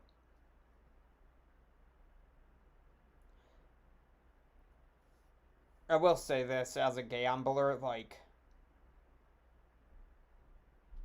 no matter the result of this game right now, just the way it's going, I'm happy I'm on the side of the Panthers, because this is just one of those games where I haven't seen the Texans move a ball at all, and I wouldn't want to be sweating this out thinking if the Panthers get, one more score, it could be over. This is one of those games where the Panthers could very well score late. I don't know. It's a weird one, though, because you never really know with these rookie quarterbacks, because defenses don't have film on them. These defenses don't know how to play against a guy like Davis Mills, so you wouldn't be surprised if he starts going off. But normally I think that would happen in the first half instead of the second half. In the second half, they've had oh my god, Robbie Anderson renders useless. Game on Saturday evening and night, 3 games on Sunday, 1 game on Monday night. That's kind of nice, dude. That's kind of nice. I was talking about this last week. If like college football could do something like that instead of having every game on Saturday, like, I mean, once the MAC starts, we'll have games on Tuesday and Wednesday, but like, could you imagine if we had like 5 or 6 games on Thursday, 5 or 6 games on Friday, and then still like the full slate on Saturday?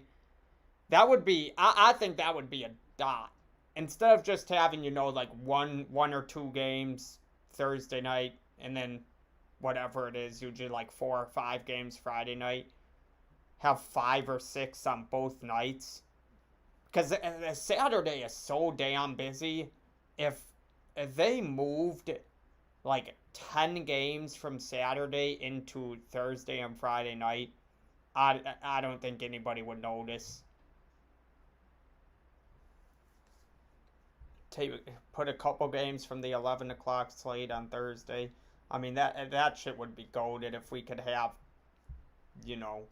a pretty big size slate of college football on Thursday, Friday, and Saturday.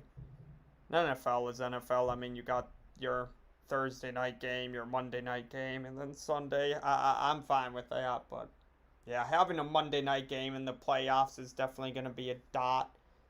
The only question I have for that is, I mean, those 2 teams that play on Monday night, it'll kind of suck for them because they'll have a short week the next week. and they just have to, you know, wait the entire weekend and not and already kind of know who's moving on. I don't know. I'd feel bad for the teams playing on Monday night, but I don't really think it matters too much in the playoffs either. I think the good teams are pretty. I mean, teams can kind of sneak up in the playoffs, but I feel like the good teams are the ones that win in the playoffs.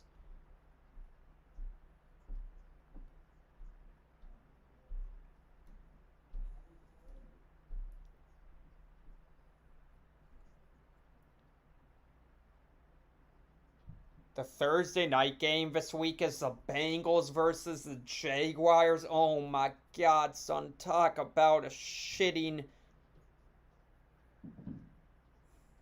I think the Bengals kill them. It's really weird that all these rookie quarterbacks have looked pretty horrendous. Like, Trevor Lawrence looks awful. Zach Wilson looks awful. Trey Lance doesn't play. Mac Jones probably looks like the best one so far, in my opinion.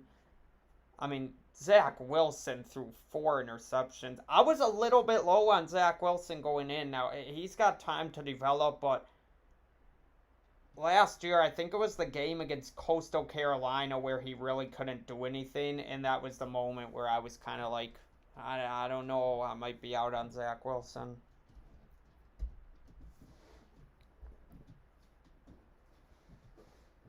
God, dude.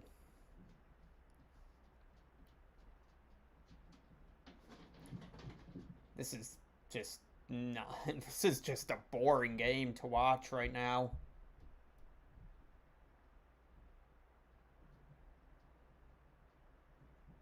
I don't know. This is also, I guess, I was saying I feel more comfortable being on the Panthers right now than the Texans a little bit ago, but this is one of those games where I wish I was on neither side. But I I refuse to not bet the primetime NFL games. I just refuse to not bet. If there's one football game going on, I'm going to bet it. I don't care who's playing. I'm going to bet it. It's the same thing with this.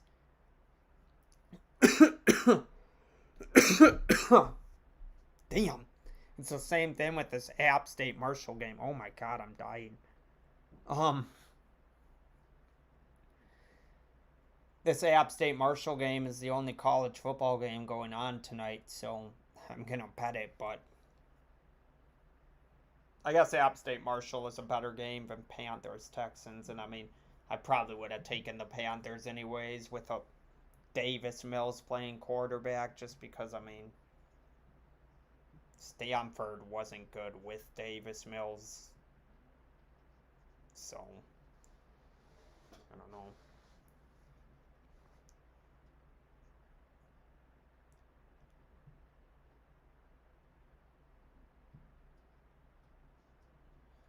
The Sun Belt leads the FBS in bowl winning percentage since 2016. How? Well, I guess they also only have, 2, 3, 4 teams go into a bowl game every year, and so 3 out of those 4 teams win. It's like,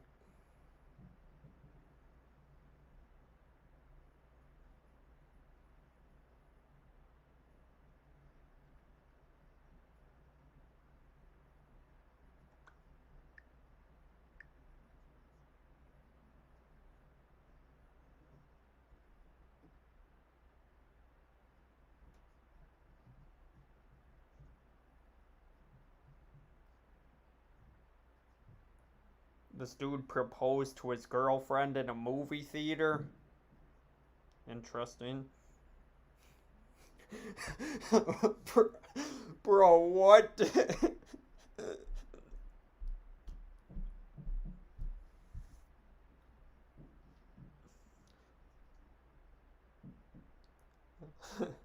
I couldn't imagine that shit. That's funny.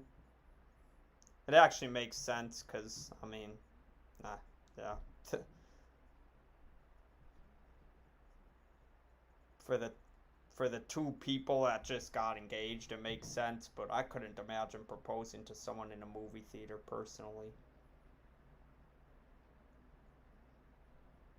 I also will never understand anyone who hates on another person's engagement. Like, I mean, the Florida State player who proposed to his girlfriend after they lost to Jacksonville State. I don't know why people were hating on him for that. Like, I mean, yes, me personally, I'd be thinking, okay, like, don't propose after a loss. Like, if I was trying to propose on the field, it's so early in the season that, yeah, I'd probably wait till we get a win. But at the same time, if it's kind of planned out and, I mean, maybe that specific date has some sort of meaning. I mean, I'm never gonna. And the Panthers ain't gonna cover. I'm never gonna question someone's ways of proposing to someone.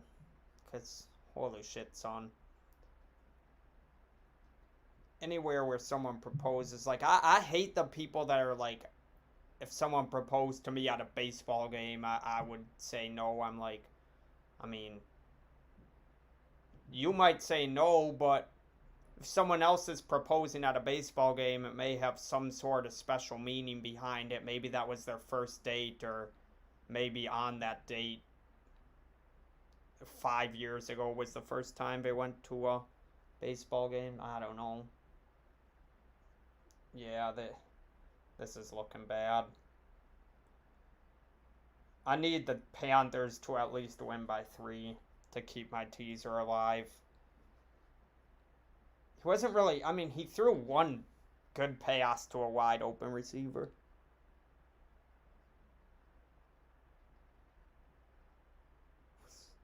Void. No, I ain't never really seen anyone propose in a movie theater. That I know the two people, and I know why he proposed in a movie theater. I like that's a different story. I don't think there's anyone else that would propose in a movie theater though. Or maybe there's a select few, but like the two people that did it, it makes sense for them, but that just isn't a common place to propose to, mostly because it's just like dark and I don't know.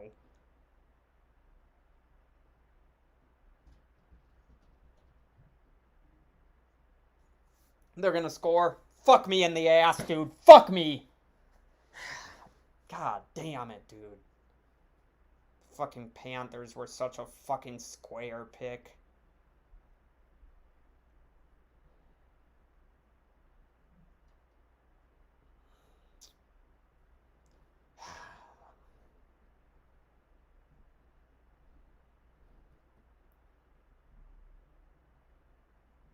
Just haven't been able to move the ball either.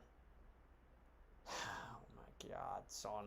And I think the Texans get ball at half also, so a touchdown here and they win this game.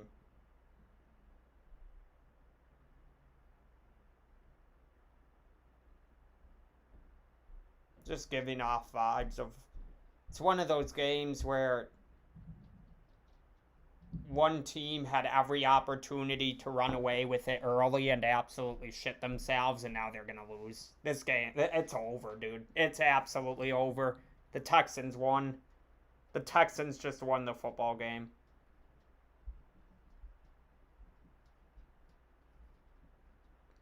The Panthers had every opportunity to get up 21-0, and they didn't, and now they're gonna lose.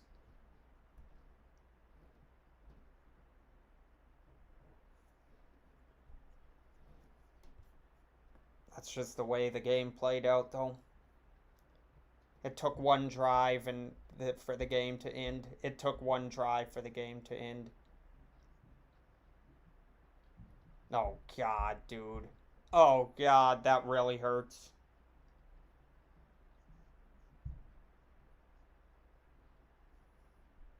Um, it's too early to tell. I mean, they definitely could be. I mean, everybody was on Jacksonville in week 1. everybody was on Jacksonville in week 1, and they blew out the Jags. So it's hard to. I mean, I can't say no. They're definitely better than we thought, but dude, I'm getting.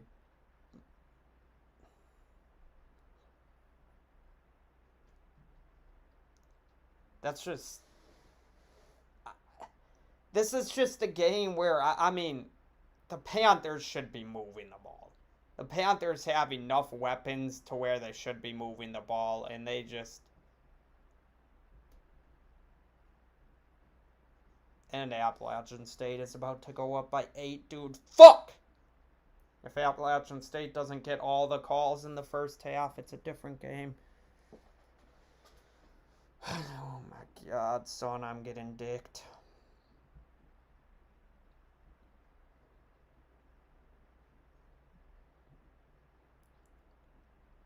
I have no runs first in this Astros game, and this one's just starting, and this one scares me.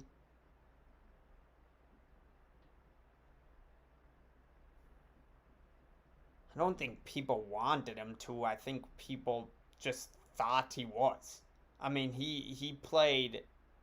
He had one of the best college careers of all time for a quarterback. Like, he's probably top 5 all-time college quarterbacks. So it makes sense for people to expect him to be good. And the Jags aren't a bad team.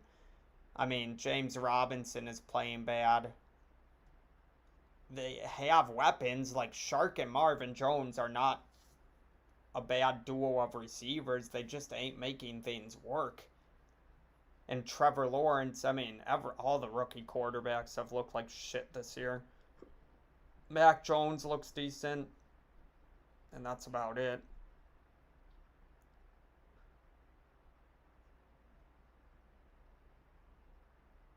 I guess Davis Mills just put together that one good drive.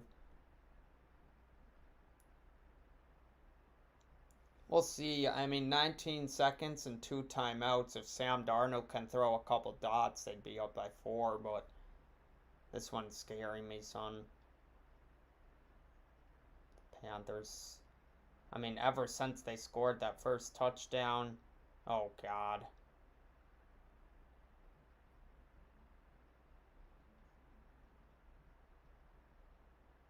Ever since they scored that first touchdown, they've had like 2 yards of total offense.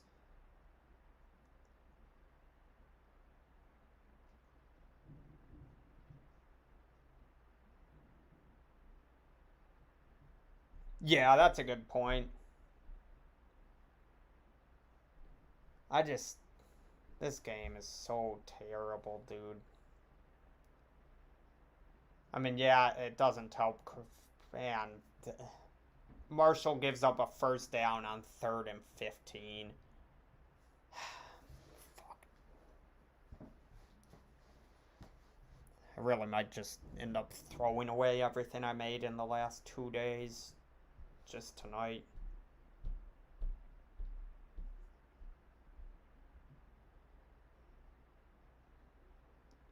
I don't know. Sam Darnold isn't a bad. I don't think he's a bad quarterback, but yeah, I don't know. The Panthers got to get it together.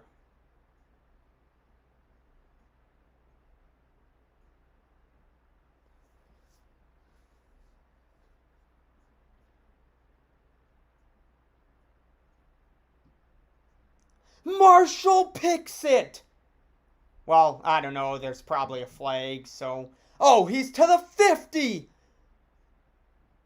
No flag, no flag, no flag, no flag, no flag, no flag, no flag, no flag, no flag, no flag, no flag, no flag, no flag, no flag, no flag. I don't think there's a flag. Come on. Oh, never mind. Now the flag's on the screen. Oh my God, son. It took them 20 years to throw it up. Oh, I knew it.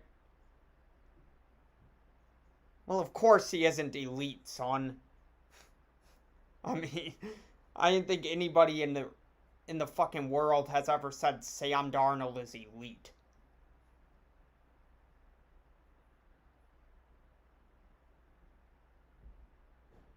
I don't even know if this is pass interference. I'm ending the stream.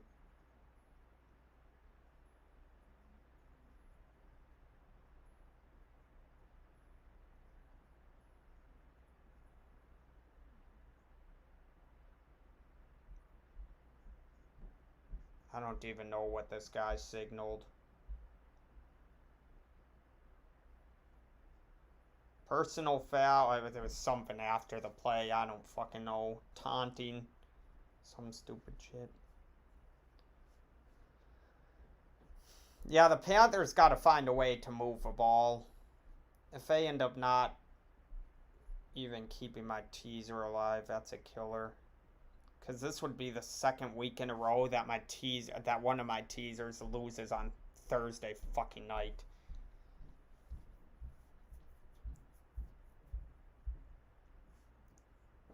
Just don't know why they can't move a ball against the Texans.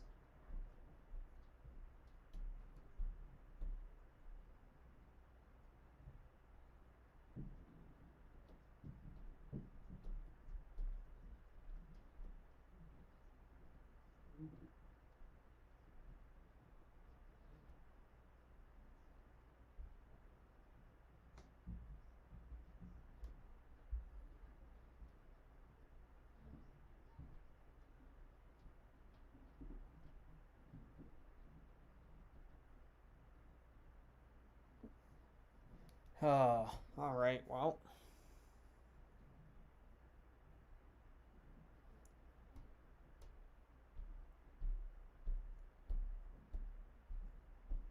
If I can avoid going any worse than 5-6, that really isn't bad.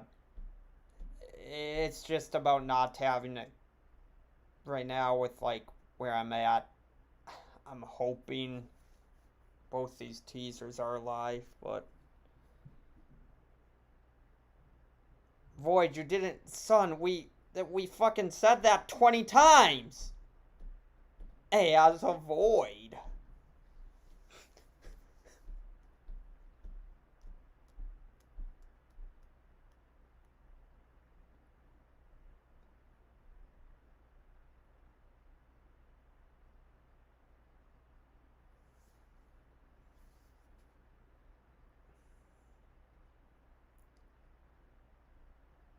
What the fuck is this halftime show?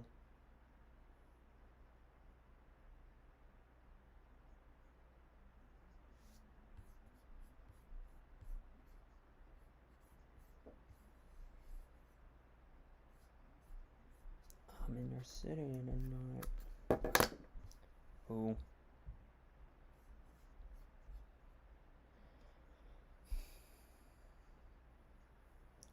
Sideways.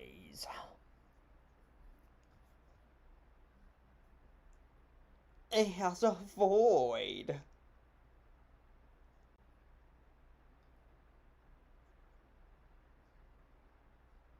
Void, do you have the ESPN app on your phone?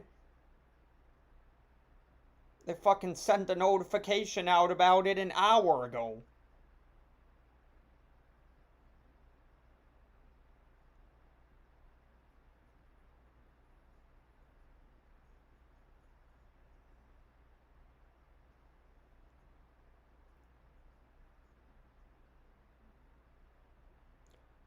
As a Void.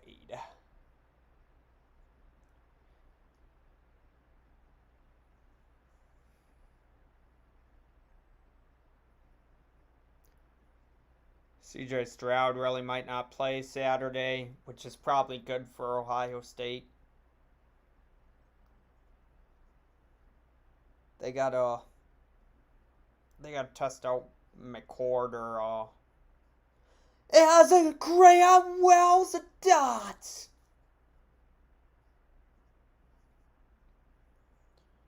I mean, they play Akron, and I mean, Akron's a different breed of fucking awful, so.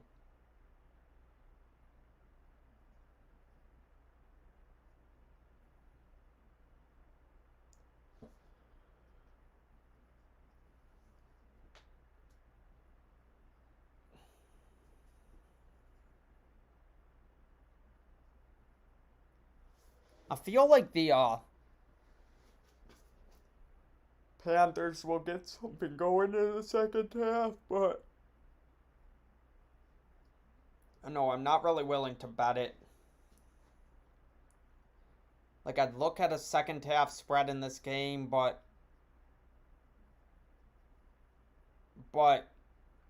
it's the fact that the Panthers scored early and didn't do anything after that. That scares me a ton. Like, they just haven't looked competent on offense since they scored that touchdown right away. Like, yeah, Christian McCaffrey's out also, so.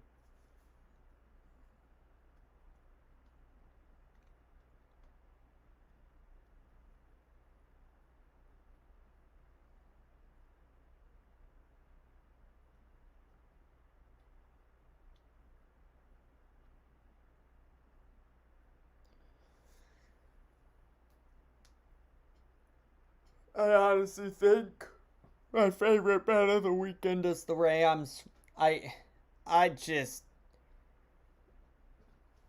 maybe this is just the gambling side of me after betting on the Buccaneers during the regular season last year and getting absolutely shit on every time I thought they were a decent team during the regular season, but I genuinely think the Rams are just that good of a team, and the Rams are at home. The Bucks have to travel across the country. I just think Tom Brady, he's obviously a great quarterback and probably the greatest of all time, but he just he has another gear when it comes to the playoffs. He like just watching him in the regular season last year compared to what he did in the playoffs, it was like there were times in the regular season last year where I fondly remember this game. I think it was a Monday night game. They were playing against the Giants, and I mean, the first quarter of that game, I watched a Tom Brady like not just miss receivers, but like he looked like a guy who had never thrown a football before. He was missing them. He was throwing the ball 10 yards over their head. And then playoffs roll around and he obviously just looks like just I don't know, it looks effortless for him, but holy shit, son. Regular season Tom Brady last year was not good to me. I lost so much damn money on the Bucks last year. It felt like it wasn't even just, but the Bucks were just a bad team to me last year because I don't think it was specifically betting on Tom Brady. I also felt like when I bet against him, Tom Brady looked good, and when I bet on them, Tom Brady just looked like a fucking practice squad quarterback, but I don't know. We'll see what happens. The Brewers were really up 5-0 and lost 8-5, son. That shit's funny. How you go up 5-0 and lose 8-5?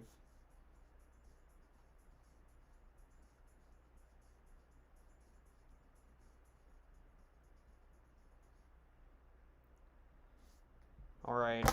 Angels Astros, no runs first. Cashed it.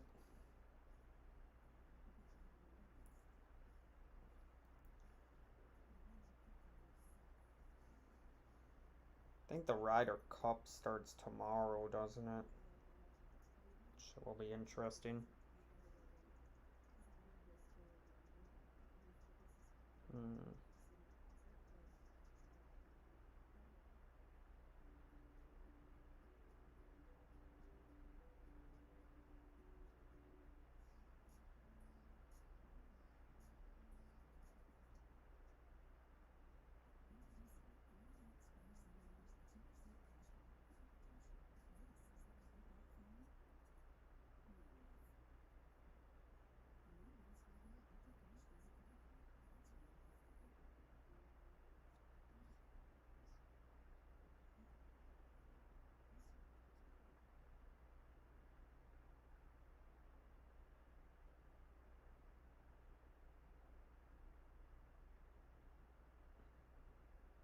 Ah, poo.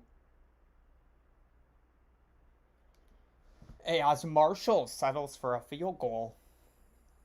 I want to bet on Troy against UL Monroe this weekend, but it scares the shit out of me because UL Monroe's kicker is fucking Justin Tucker, apparently.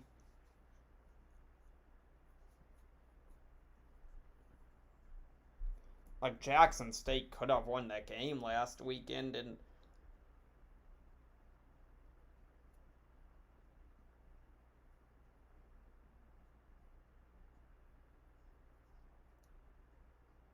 college kickers really are a different breed, son. Like, you see dudes missing 20-yard field goals, and then you see dudes drilling 50-yard kicks to win the game. Like, that shit's wild.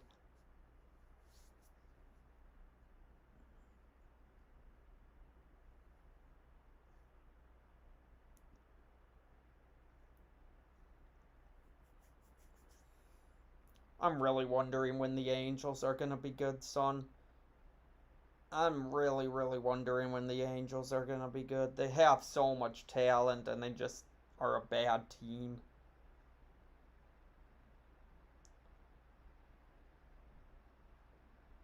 I'm hoping they win this game.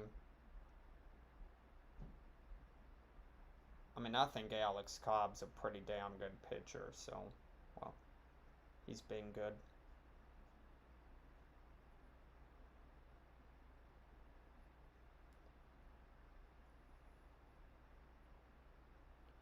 Panthers pretty much need a stop out the gates. I mean, if they give up points here, I'm gonna be real nervous. I guess if it's a field goal, it ain't terrible, but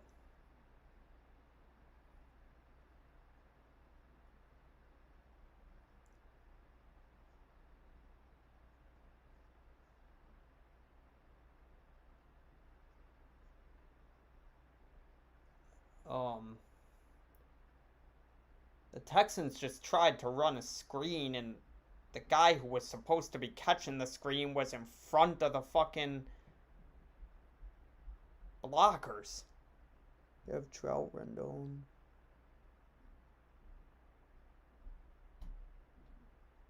Yeah, son. Well, Trout's been. I think Trout and Rendon have both been hurt this year, but yeah, son, when the Nationals won that World Series, whatever, a few years back, Anthony Rendon was one of the best players in the MLB that year. And now that, yeah, now he's relatively unknown.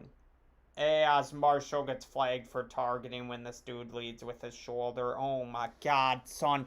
When are we gonna stop calling targeting for fucking playing football? Jesus fucking Christ, dude. This shit is so fucking annoying. I I hate it so much, son. I mean, the quarterback is leading the receiver into the safety. I just oh my god, that just ain't it. There is no way in hell that should be a penalty. I mean, there's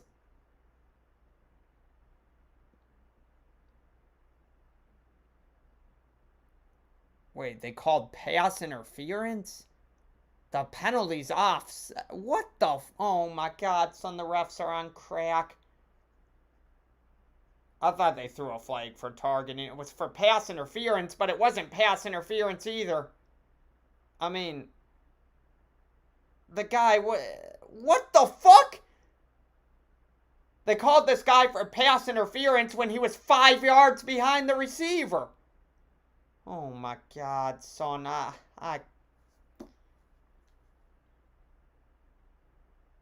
Marshall just ain't. The last time Trout played, my dad was. Oh shit. Yeah, now the Texans are just working on. Now the Texans are just working on, son. I mean, when you have the opportunity to go up big and you don't do it, you can't expect to win.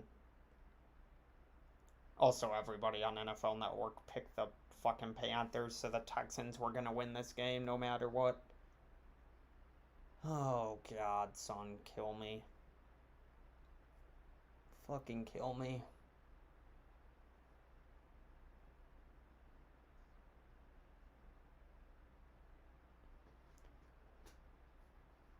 Yeah, dude. The Angels are just such a weird fucking team.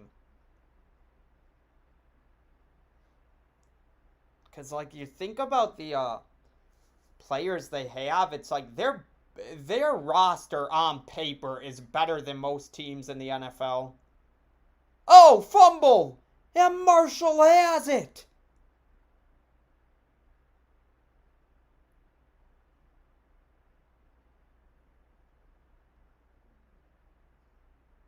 Oh, he might have been down.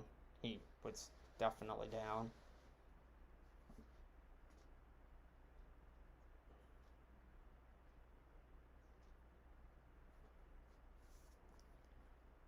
So this stream on Saturday might be something else. Because, I mean, when the Badgers played Penn State, I was pretty hammered during that game. And since they lost, I kind of slowed down.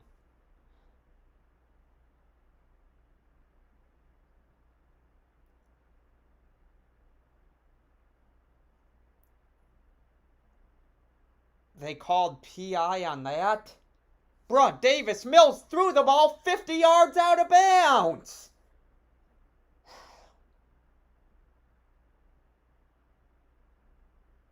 Okay, that just ain't PI. I mean, that just ain't PI. Oh my God, son. I can't stay on this shit, son. There's 2 football games going on, and both of them have shitty ass officials.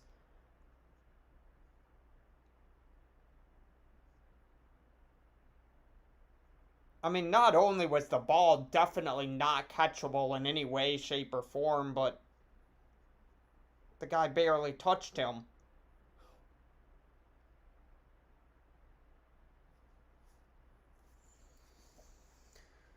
Oh my God, dude.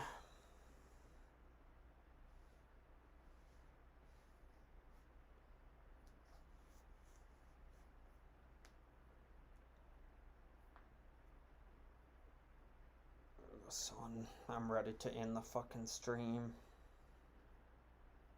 I'm just not having a good time.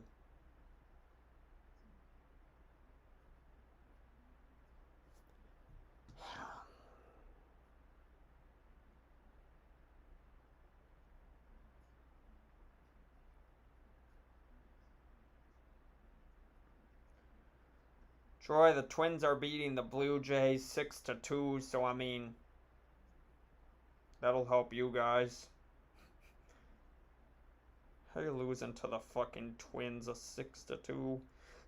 Nick Gord homers!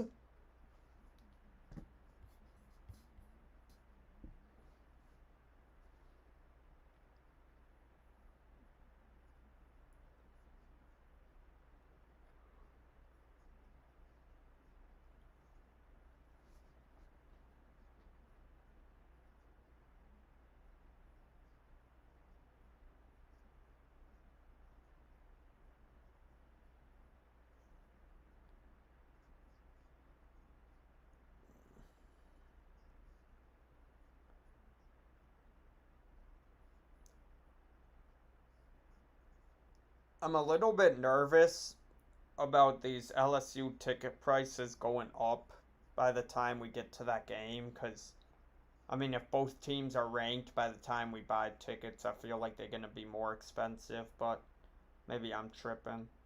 I don't mind paying however much it is for a ticket. I mean, I really ain't tripping about that. It's just a matter of I may not be able to buy all the tickets at once if it's too much because my credit card won't go up that high. My shit got a limit.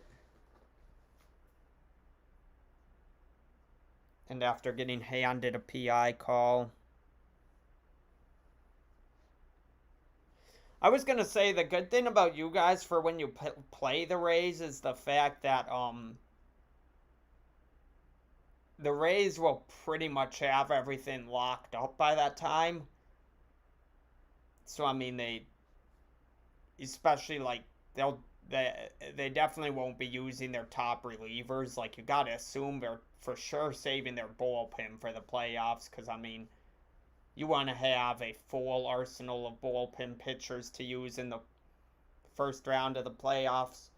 And then I just don't know. I don't think baseball you don't really see teams bench everybody.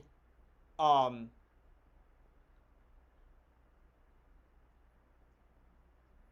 my God, son. They call a bullshit pass interference call and now everything's going south. You don't really see teams in the NFL bench or in the MLB bench everyone, but they definitely ain't gonna have their A team going. So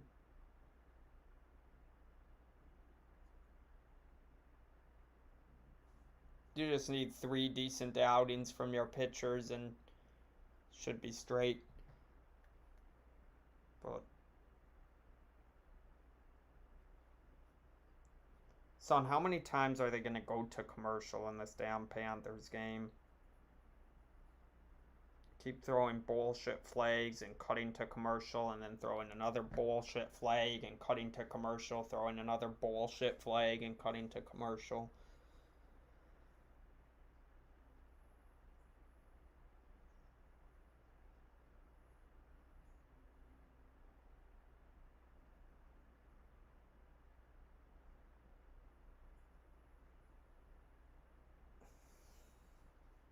Taking the Panthers in this fucking teaser was a sucker. I absolutely fucking knew it because everybody and their fucking mom was on the Panthers -2.5 in a fucking teaser.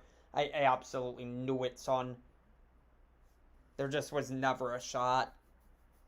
There was never a shot in this game. Everybody on NFL Network picked the Panthers. Everybody in the fucking world was taking them in a teaser.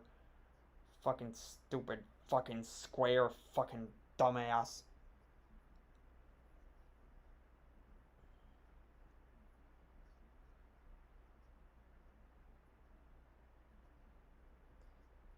Everybody and their fucking mom, son.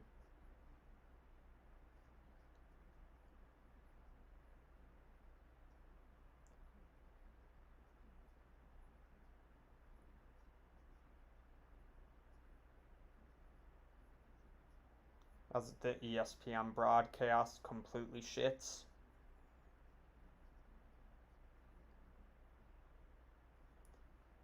I go around dwelling read options.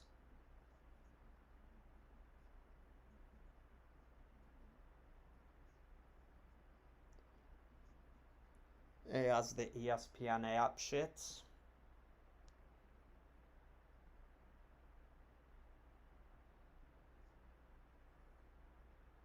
Oh my God, Marshall's running back is a fucking dog, son. Holy shit. Rasheen Allhorse. Oh my God. Flag. Nope. Nope. Wow, that's surprising. That was more fucking pass interference than the last one they called. Oh shit, Brandon Cooks was kind of opened.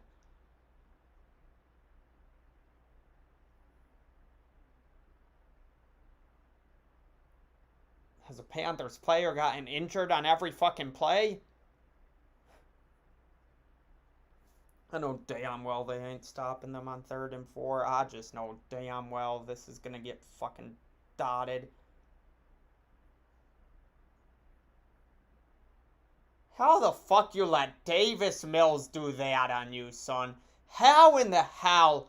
I mean, he didn't complete the pass, but still.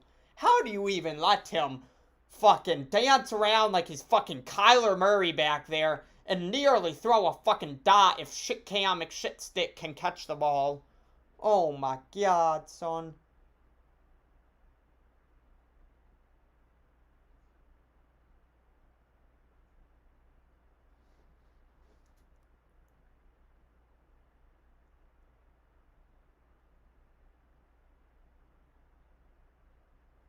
The Rays on paper don't even look that good, but they are. Oh no, I've been said that. Last year was the same thing. I mean, they don't have great players. Like Kevin Kiermaier is okay. Randy Arozarena is like good, but he still isn't like necessarily a household name.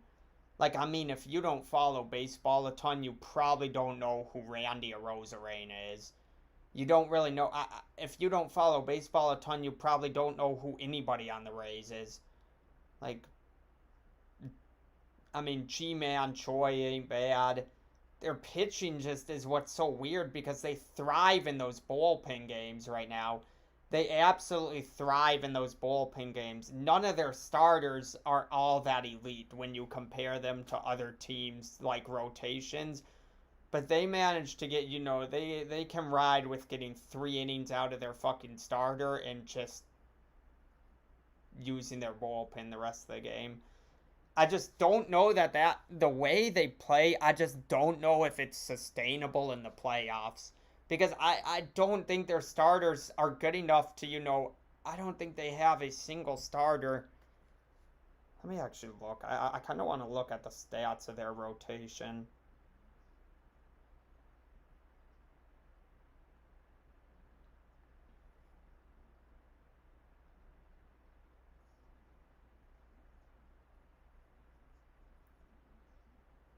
Oh, I guess they have Nelson Cruz, so he's, good. Shane McClanahan, Drew Rasmussen, Luis Patino, Ryan Yarbrough, Michael Wacha, and Shane Baz, son. I mean, like, their rotation just sounds awful. But they rely on that bullpen. I'm like, yeah, to just, if you look down their lineup, I mean,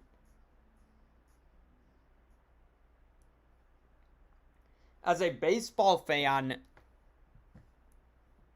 yeah, a few years ago when they were decent, when they kind of came on, they had a great rotation and a terrible bullpen. Now they have a terrible rotation and a great bullpen. But what scares me with that is, like, if you look at the other teams, if you look at, say, the Astros, who have, 5 pretty solid starters, or you look at, the fucking, I mean, Blue Jays have a few good starters. The Red Sox have, obviously, Chris Sale has been really good this season. The White Sox have, like, Lance Lynn. I mean, honestly, the rotations in the AL aren't all that good, the more I'm thinking about it. Like, there really isn't, but in the NL, it's like the Dodgers have a great rotation, the Giants have a great rotation. Who the fuck else is there in the NL? The Cardinals have, a couple solid pitchers. The Brewers have Corbin Burns in a really good rotation.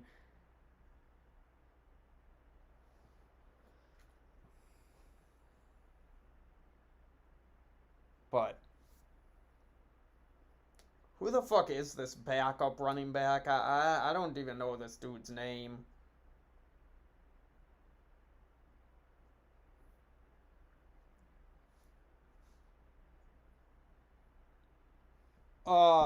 In the AL, probably. In the NL, definitely not. Well, Garrett Cole isn't completely healthy right now, so, I mean, it's tough to say that. And, I mean, Cole's their only, like, elite pitcher. The Dodgers definitely have a best rotation by far.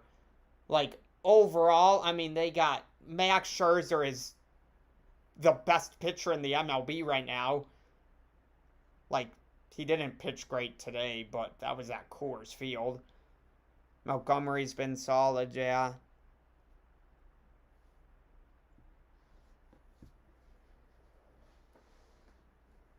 Yeah, that's the one thing is, well, in the playoffs, you also see teams pretty much pulling out all the stops. I mean, you wouldn't be surprised like a few years ago when the Giants won the World Series and they used, who was it? Not Lincecum that year. That was post Lincecum. Who were they using? Was it Bumgarner that year? I think it was Bumgarner when they pitched the absolute shit out of him in the World Series. They were using him out of the bullpen. They were using him as a starter. He was just doing everything.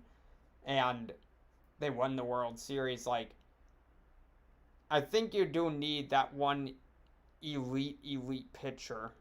Like the Yankees, yeah, if Garrett Cole is healthy, they have that. Kluber is meh. Like, I mean, outside of Cole, the rest of that rotation is kind of like hit or miss.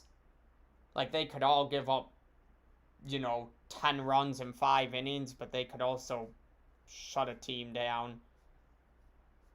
They just throw a targeting flag against the Texans. I didn't see the end of the play. Oh, that's definitely a targeting flag. Oh my God, son, that's if this were college football, Christian Kirksey is taking a seat on the bench and he ain't playing the first half of next game either. See, those are the hits. See, if that play is called in college, that's a good call. That's absolutely targeting.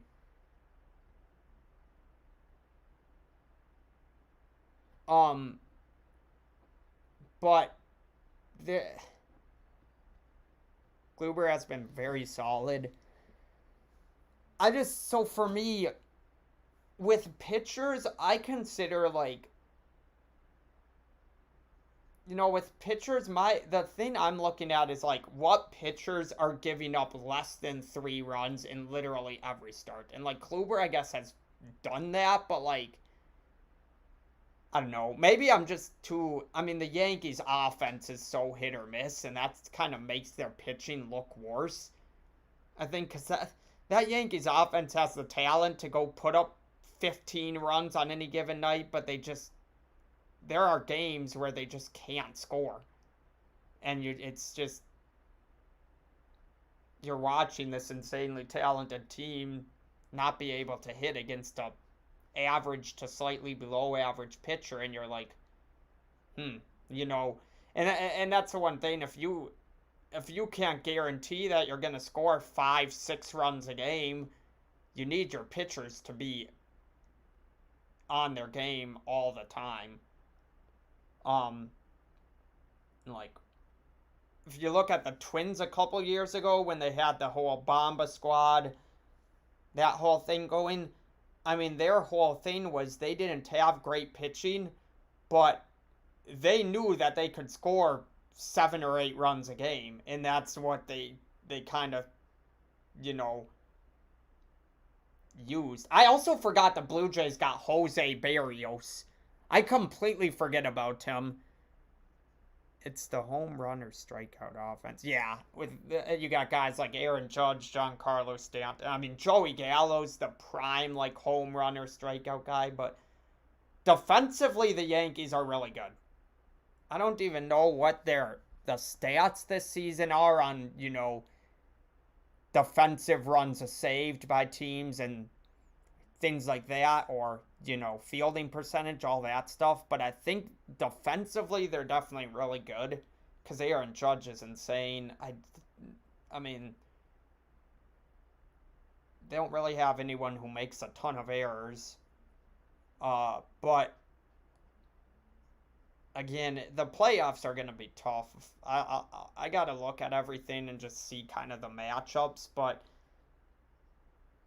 And yeah, the playoffs, or the Yankees do have to get to the playoffs still, and that's still, they got some work to do.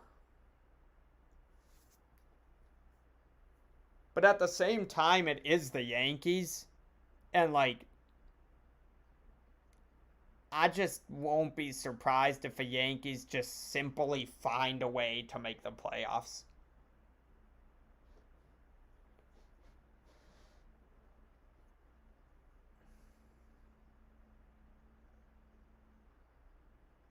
You guys are half a game up on Toronto right now, and the Blue Jays are about to lose, so you'll be a game up because the Yankees aren't playing today, are they?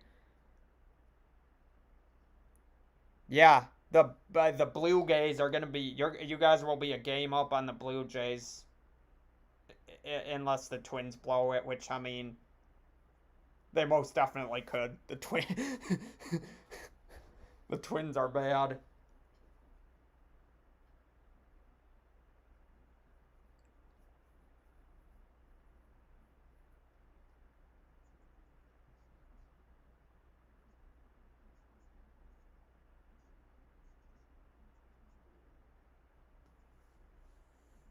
Gleyber Torres, yeah, he's a pretty bad defender. Isn't he playing out of position though? He was either I forget what it was. He was either a second baseman converted to shortstop or a shortstop converted to second base, but he's just failing at whatever position he's playing. And I don't think Gary Sanchez is terrible, but he definitely ain't great.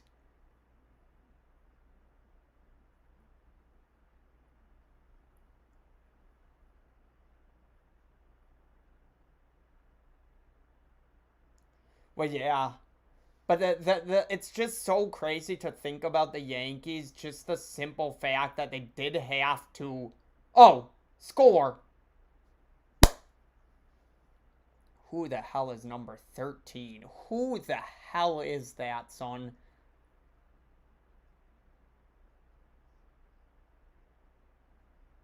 Where was this offense the entire first half, son? Like, why couldn't they just have done this the entire first half? They would be up 28 to nothing. Okay. Yeah, because he's definitely not the greatest fielder.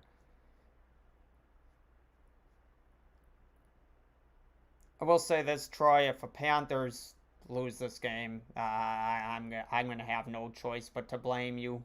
You said they win 33 to nothing, and right after that they failed to score in the red zone, and well, a Tommy Tremble.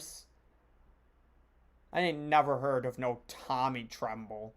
Some dude's playing daily fantasy sports right now when they drafted Tommy Tremble for $1 and they're fucking ecstatic.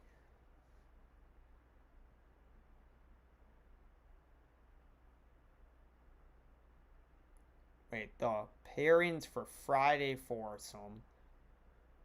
Brooks Koepka and Daniel Berger versus Lee Westwood and Fitzpatrick. McElroy and Poulter, Cantley, Shoffley. Like, the U.S. looks very,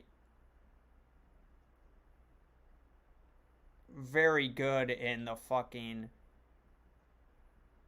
Ryder Cup pairings. I want to pull this up. I'm going to pull this up on stream. I want to kind of break these down a little bit, even though, I don't know how much you guys really care about golf, but I do want to break these groupings down a little bit.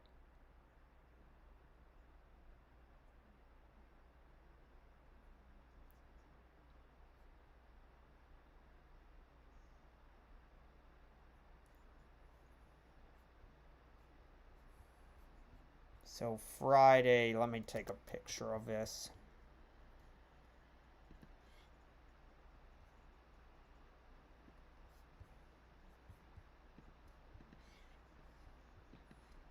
Poo, poo, poo.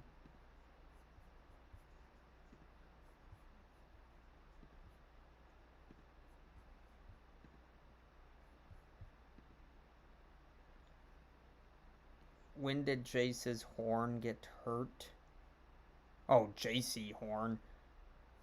JC Horn tore his ACL. Who did he get drafted by again? Okay, let's take a quick look at this. Oh boy. Well, we'll just have to fucking do this. So, in Group A, or whatever, John Rahm and Sergio Garcia for Team Europe, and Jordan Spieth and Justin Thomas for Team USA. Individually, I think John Rahm is by far the best out of that group. But that one's a weird one because I don't think Sergio Garcia has been irrelevant for a long ass time right now, and so I think as a duo, Jordan Spieth and Justin Thomas have the advantage, but I do think John Rahm could carry Europe to a victory. In Group 2, Paul Casey and Victor Hovland versus Dustin Johnson and Collin Morikawa. Collin Morikawa hasn't been great recently. That's another, I don't know. All of these are tough. I mean, I'd say Europe has a slight edge in the first one because I think John Rahm is just that good. In the second one, Dustin Johnson and Collin Morikawa against Paul Casey and Victor Hovland. I'd say U.S. has the advantage there because Paul Casey and Victor Hovland are both kind of average, while like Collin Morikawa and Dustin Johnson have both been on the top enough times in their life. Like I feel like Paul Casey and Victor Hovland are never really talked about at the top of a leaderboard. Well, Dustin Johnson and Collin Morikawa are pretty consistently there, so I think we have the advantage in that one. Lee Westwood and Matthew Fitzpatrick against Brooks Koepka and Daniel Berger. I think Brooks Koepka is really damn good. I'd say these middle two, the U.S. has the advantage, and then the top and the bottom, Europe probably has the advantage. But that bottom one is the most interesting to me because Xander's really damn good, and Xander could very well be better than Rory. I don't even know how this should be working, though, so, I mean...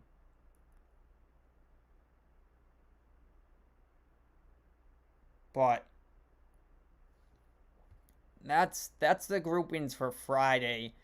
I picked the match to be close, and I think after Friday it is going to be extremely close. Like, there is not much that separates these groups, so we'll see what happens. But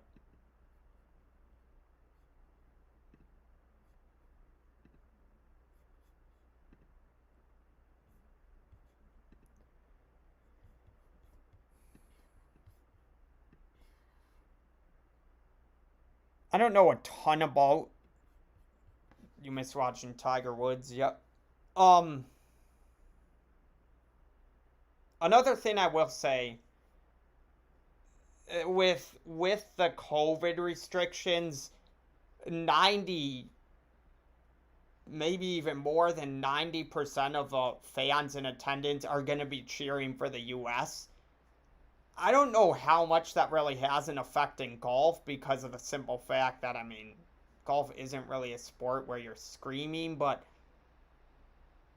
you know, at a regular golf tournament, people are just clapping to clap. And if you have people rooting against you, I mean, I could definitely see it getting into the heads of some of the Europeans. I mean, golf is such a mental game that if you have a bunch of people cheering against you, like, could you imagine if a European misses a putt? And again, I don't know how much cheering there is in the Ryder Cup because, frankly, like, the simple fact that it's during football season every year is kind of prevents me from watching it a ton.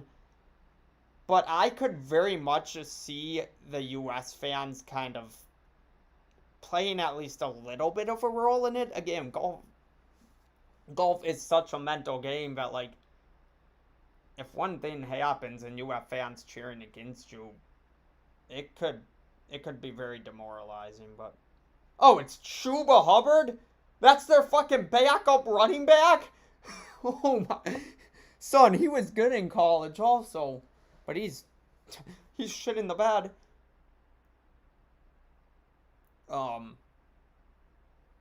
I know I'm gonna try and watch the Ryder Cup as much as I can, but with football going on, it's so hard. Then again, the Ryder Cup is also, in the morning at like those weird times, and bro, that was actually a really nice run for Sam Darnold, but I mean, it's getting called back.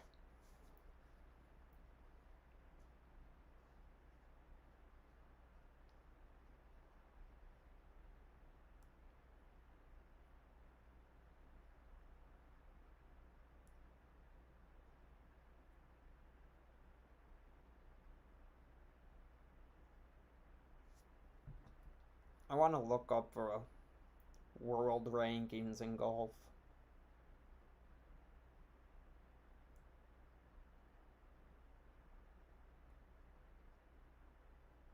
Because John Rahm's number one.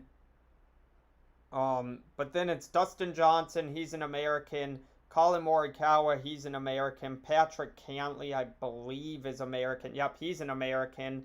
Xander Schauffele, he's an American. Justin Thomas, he's an American. Bryson DeChambeau, he's an American.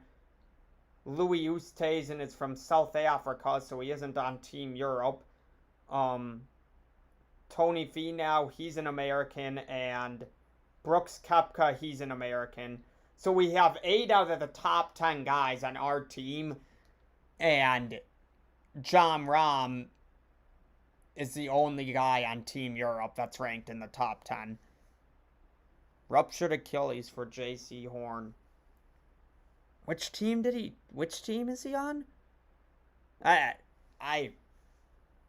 Or is he, no, he's not in college. No way. Didn't he? He went to South Carolina, right? I'm not tripping. That kind of sucks, dude. I feel so bad for rookies who get hurt.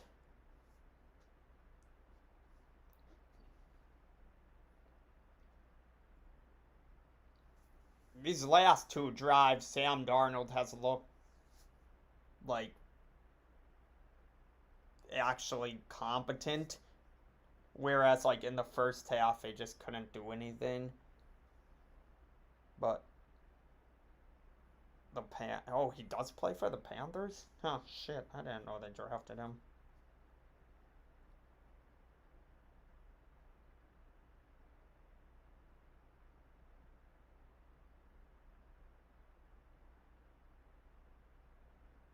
Oh my god, son, that was close. Well, shit, that kind of... Yeah, I'm so bad at keeping track of where people went. I mean, especially defensive backs, because you usually ain't hearing their name right away. Like, it's not like J.C. Horn got a pick 6. I obviously know Eric Stokes with the Packers, because he's better than Kevin Kane and plays for the Packers, but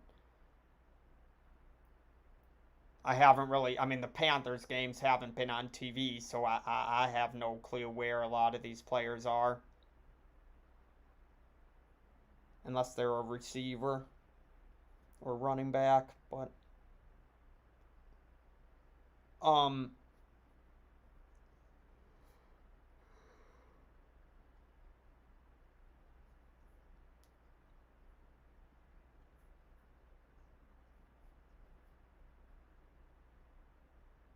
the Ryder Cup really starts at 6 a.m. tomorrow. That shit's kind of crazy. Why are they teeing off at 6 a.m.?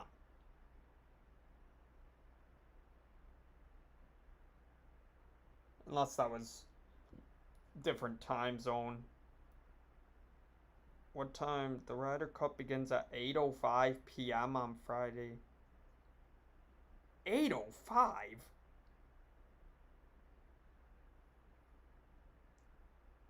You mean to tell me they start at 8:05 p.m., son? What? That shit's gonna be dark.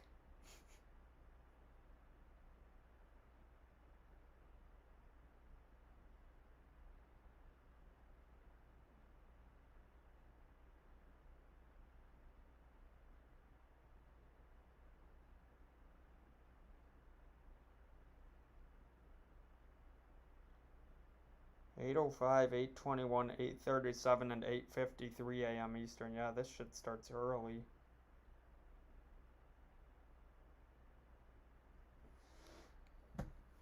Oh my god. Well, I guess there ain't gonna be nothing else going on at that time, so I'll probably watch it. Yeah, the Panthers get bottled. No, it's in Wisconsin.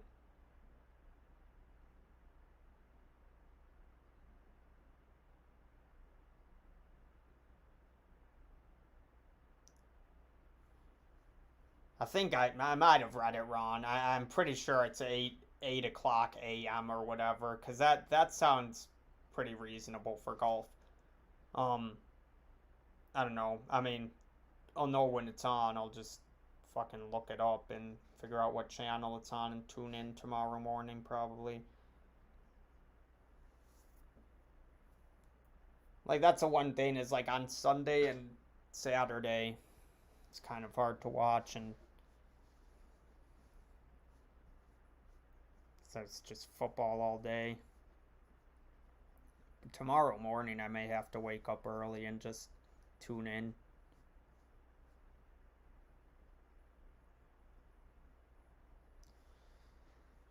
Yup. At Whistling Fishes.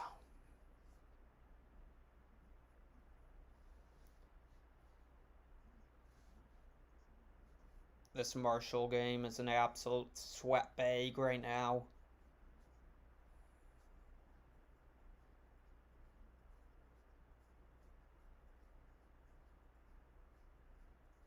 Well, both football games are absolute sweat bags right now.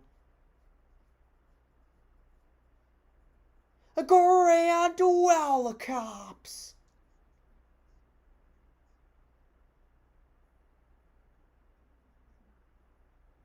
And we are into the red zone.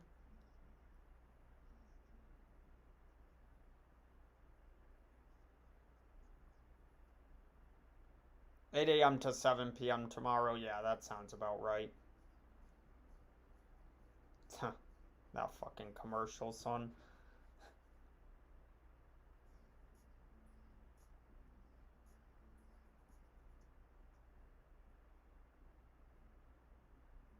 That shit's funny though. I mean, that's like when I'm betting on a game, that's just my worst nightmare, son. When I'm betting and I'm losing, I just do not want to hear them saying "scoop, there it is" during a fucking commercial break, son. I'm pissed off enough, and you got fucking. Who the fuck are the two dudes in that commercial? I feel like I should know this. I probably do know this, but I'm blanking on it, so.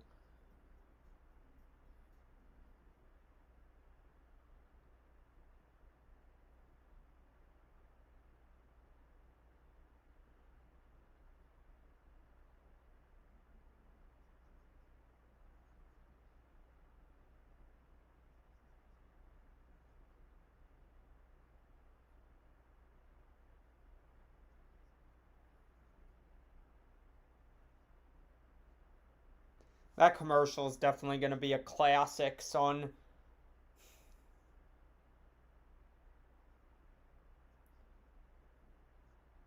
And say I'm a darn dots. Bro, there's that Tremble dude again.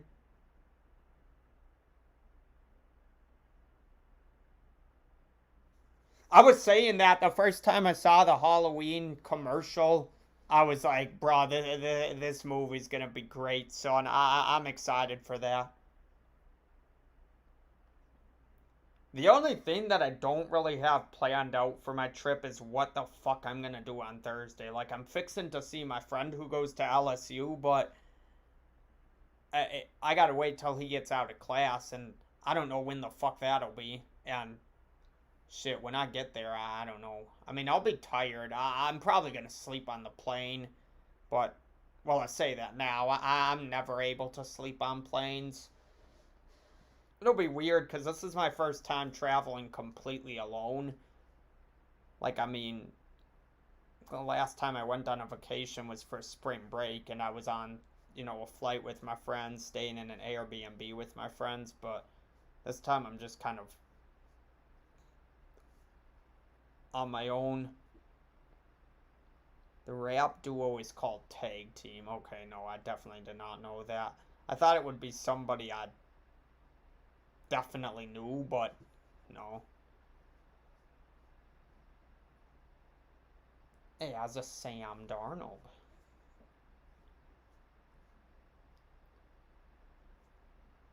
This is where things start to get so nerve wracking because fourth quarter, this is where it's setting up for just Houston to sneak in the back door. That's the crazy thing is everybody was talking about that today.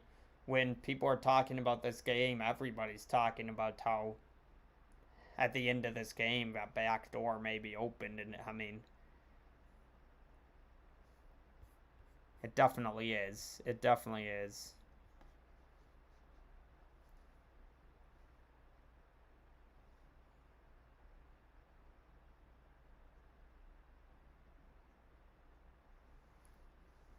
They gotta go for it, right? Yeah, they're definitely going for it.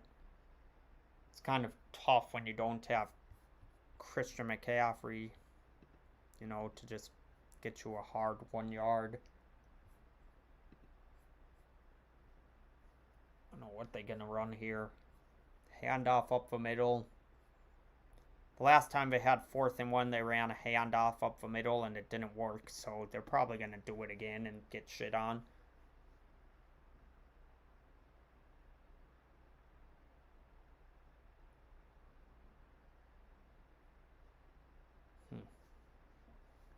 This is like a lawn one also. You gotta go for it, but the fuck happened to DJ Moore? Oh shit, is he hurt?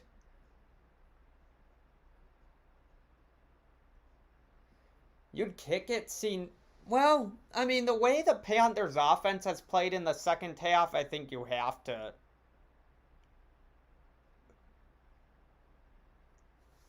On, on 4th and 1 inside the 5, I'd typically be going for it, but I mean, I ain't complaining about them kicking it. Because if they don't get it, I guess with how bad the Texans are, like, you've held the Texans to 6 points. So, like, 2 scores is pretty big right now. I know in most instances, I wouldn't want to kick it on 4th and 1 inside the 5, but this one definitely makes sense. I get the decision. I mean, as of right now, your defense has been the strength of your team. Had um had they not got like a 30-yard dot to Brandon Cooks in the first half, they wouldn't have any points. So yeah, I guess it makes sense.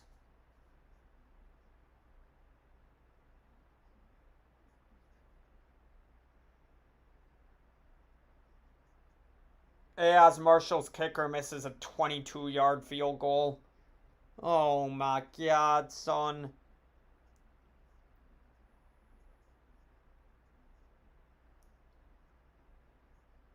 How you miss a 22-yard field goal?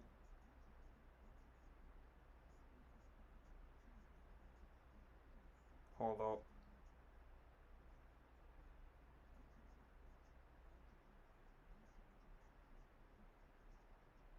It's not even showing what the fuck happened. I like the call because even if a Texans score a TD, you force them to go for two. I mean, it's one of those where because your defense is playing well, it makes sense. But it's another one of those hindsight type of plays where it's like, you know, theoretically, if the Texans come back, everybody's going to be looking back on this and thinking, why the fuck were they kicking a field goal? Um, but at the same time, you know, this was kind of the definition of, I've said it before, but that's kind of a playing not to lose decision instead of playing to win decision. And that's what scares me about that, because you see it when teams play not to lose instead of play to win. It's, I don't know. This is less of it than other times I've seen, just because of the fact that,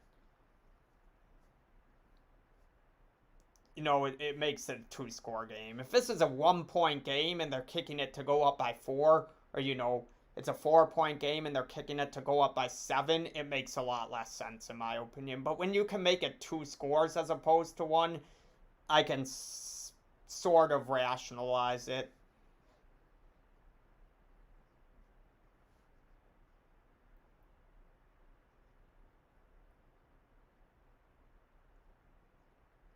Now it's just about their defense stepping up.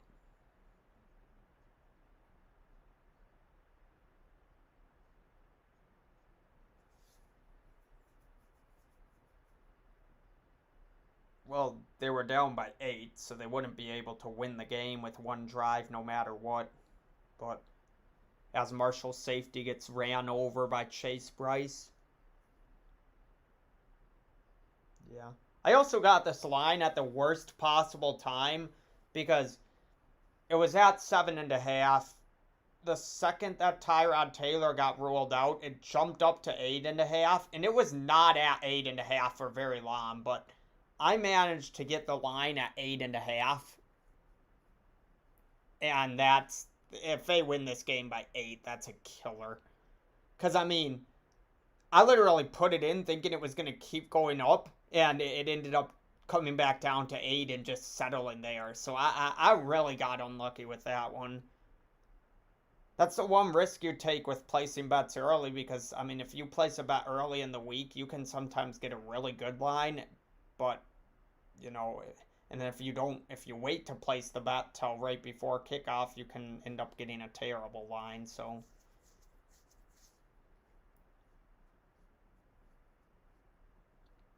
Now the Panthers are just not playing very tight defense. I mean, this is what I hate. This is what I hate. You can't be playing soft defense with 11.5 minutes left. You just cannot be playing soft defense right now. I mean, you just let them get 20 yards on 2 plays because you're playing 5 yards off of all the receivers. And you're not bringing any sort of pressure or anything. I mean, they're just not... Okay, well, that worked. Jeez, he's... But I always get nervous with this type of shit because the amount of times I've just seen a team play this off defense and just let them get 10 yards at a time and end up losing the game because of it. Like, it's the worst strategy defensively ever. As the Angels take a 1-0 lead.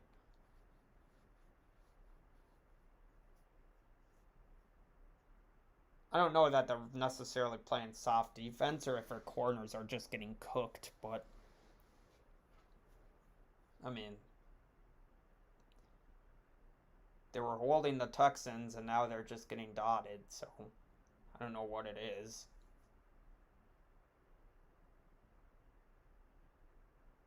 No, that's...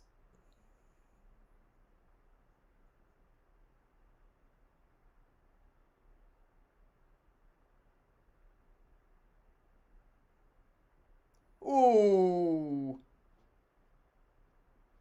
Number 88 absolutely disintegrates every stitch.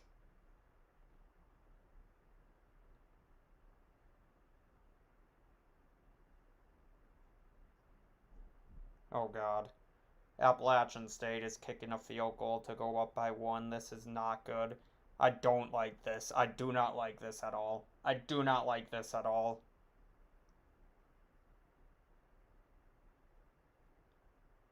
"45 yards. Fuck. Them being up by 1 is about the worst possible situation I could have in that game right now. Because there are so many different ways that they could lose this game by 8. Oh, dude, you gotta wrap him up. Yeah, what the fuck was that weak ass effort at trying to sack the quarterback? Wrap him the fuck up.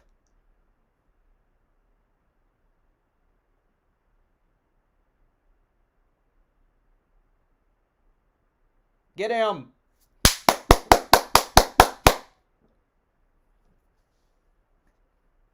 This is kind of a long field goal now. This is a long field goal now. Oh, I mean, Joey Sly has a fucking boot, but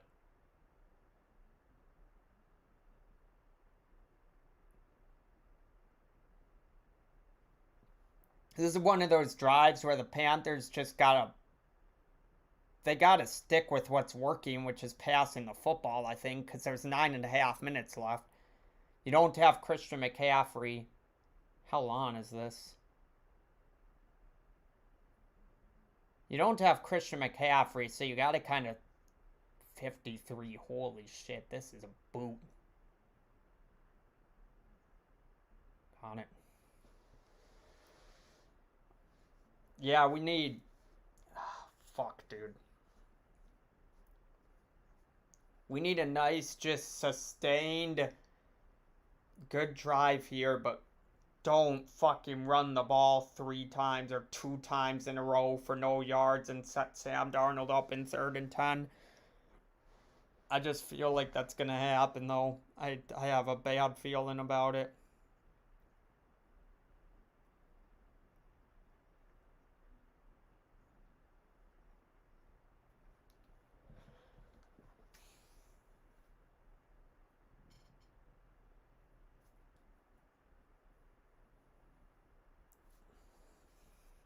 It's that, and then just playing super. I wouldn't be surprised if they go down the field, they get a field goal, and then just play super soft coverage and basically just hand a field goal to the Texans, and then the Texans recover an onside kick and force overtime. Like, that's just.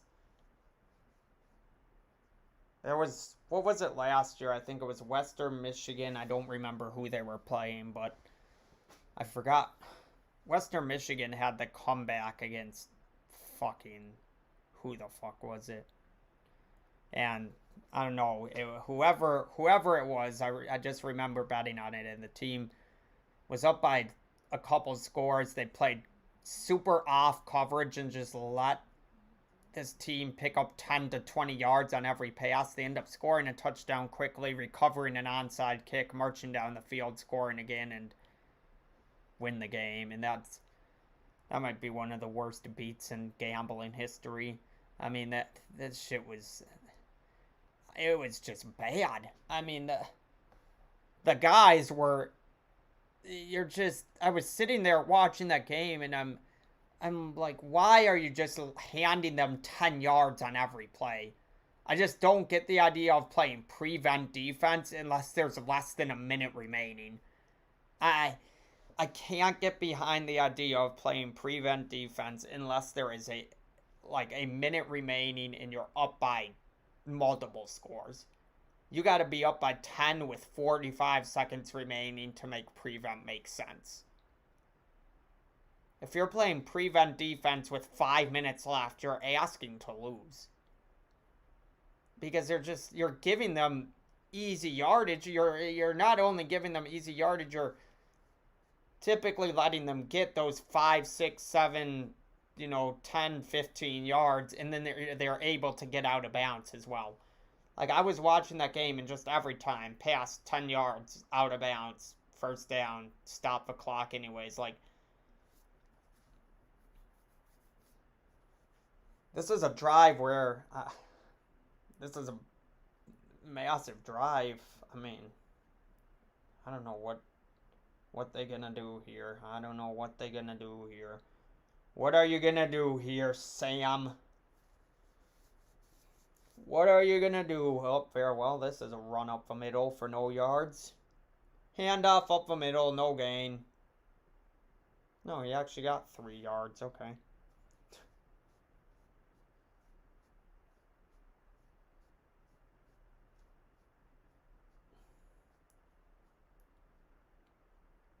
Four yards. I think what's been working is passing the ball. So, I mean, please, please, please pass the ball. They haven't had success running it since McCaffrey went out. If they run this ball for no gain, I'm going to be pissed. Okay, good play call. There we go, Robbie Anderson. Let's go. Even though I'm already dead in our fucking league.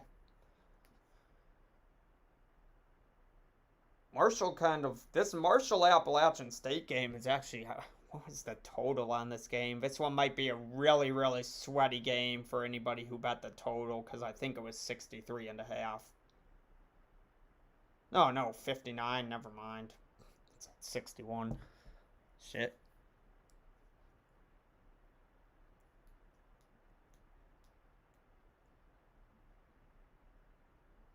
The Angels only have 1 hit through 4 innings. Jesus. As Chuba Hubbard.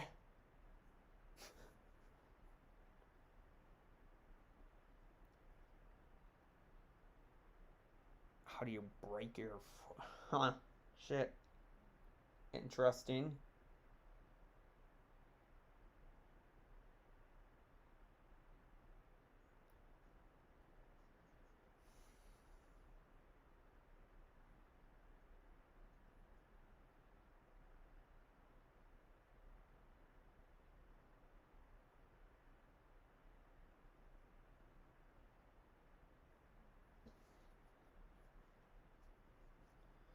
Pretty imperative that they keep staying ahead of the sticks, and you want to put the pressure on the Texans. Oh god. Oh god, Marshall has a 3rd and... Oh no. Please don't do this. Please don't fucking do this.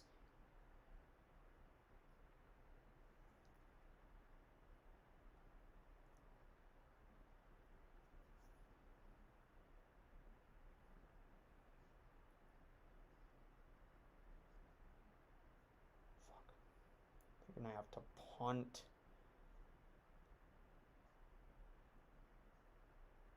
Oh, DJ Moore. Well, that was not a great throw. Fuck.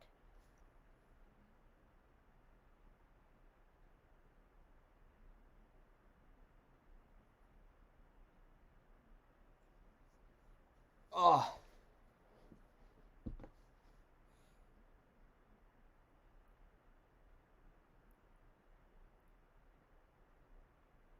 The ball was probably catchable if he tried to leap for it instead of trying to catch it in stride. If he turned around for the ball and tried to catch it. But, it wasn't a great throw. I mean, that could have been a touchdown. Yes! The Panthers. As a Dan Arnold. They really got Dan Arnold and Sam Darnold, son. You got a Dan Arnold and a Sam Darnold on the same team. That shit's so funny.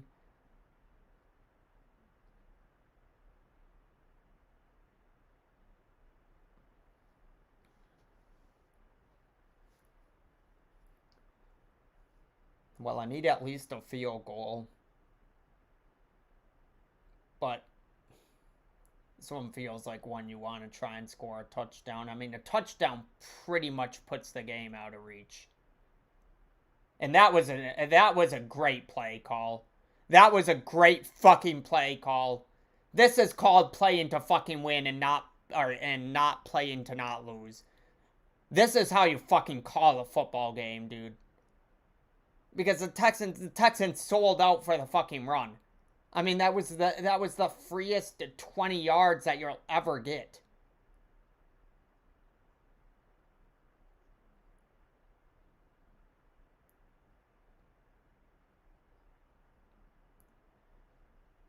That's just that's good coaching. That is exceptional coaching. That is what you love to see when you bet on a team. You love to see a team that plays to win the fucking game. Unlike certain teams in this league that played on Sunday Night Football that, you know, threw the game away. But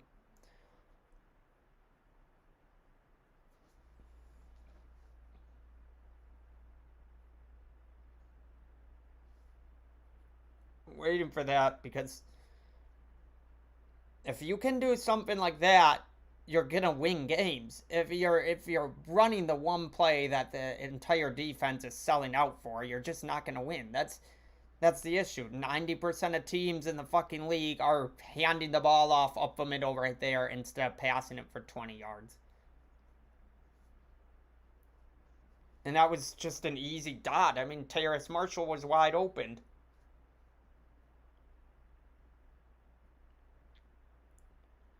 All it really took was a semi-decent route from Terrace Marshall.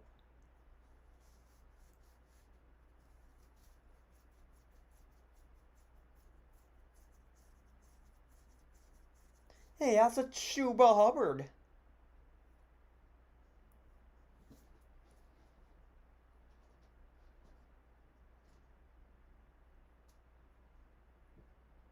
So you definitely gotta punch this one in. You just can't do anything stupid here, and you know you gotta punch this one in because now you force the Texans to score a touchdown instead of being able to kick a field goal.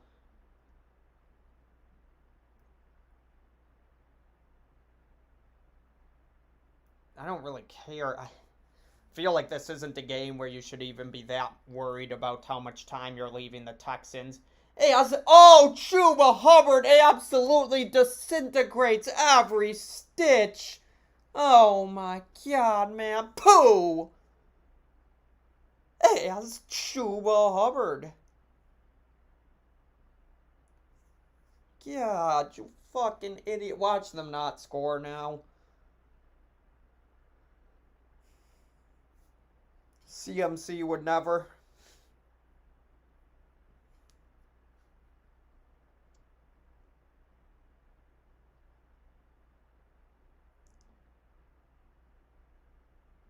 I don't think he got it.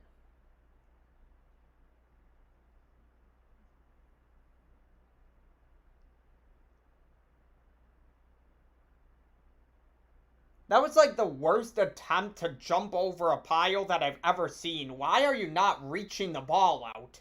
The dude's fucking cradling the ball like he... Like, what the fuck? I mean, if he just reaches the ball out a little bit, it's a touchdown.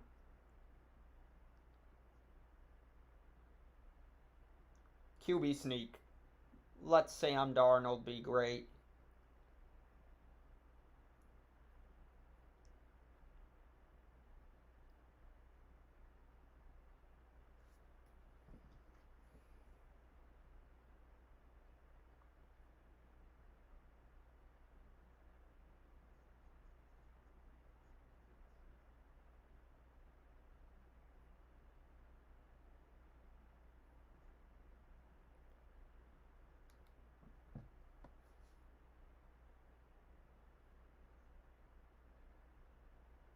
No, no, no, no, no, no.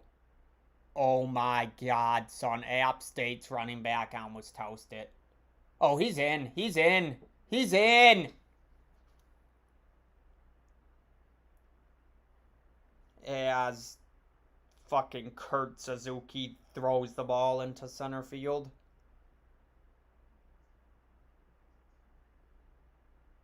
Oh, no, no, no. This Marshall game is scary. This Marshall game is really fucking scary.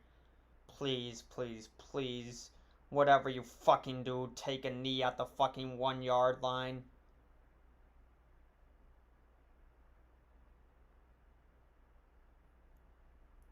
He's definitely in.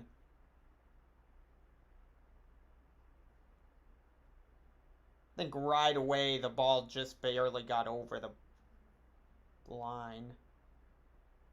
No. Alright, there we go. Now we just need the defense to... Whatever they do, dude, if they start playing this off-ass coverage and give up another easy 30 yards right away, I am going to kill myself. That shit pisses me off so damn much. Play real defense.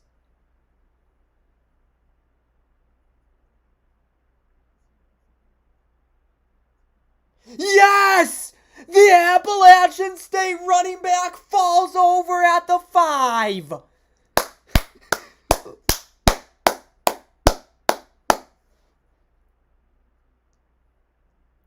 Take a knee. Take a knee, you fat fuck.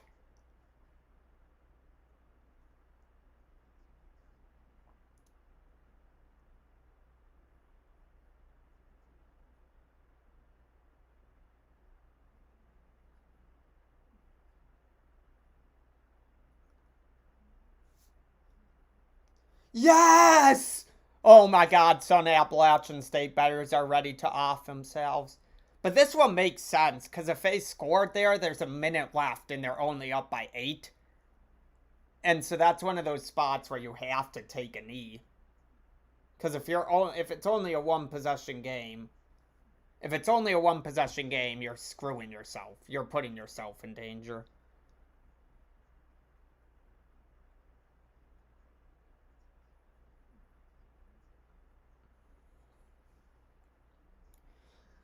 I've said that one before. If it's a 3-point game and you can go up by multiple possessions, I always would err on the side of just scoring, because if you go up by multiple possessions with a minute left, the game's over. It's just when you're up by 1 or whatever it is, you gotta fall over and just hope for the best.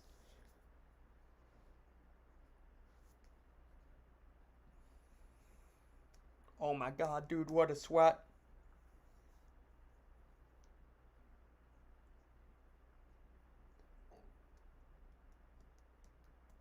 If the Panthers can hang on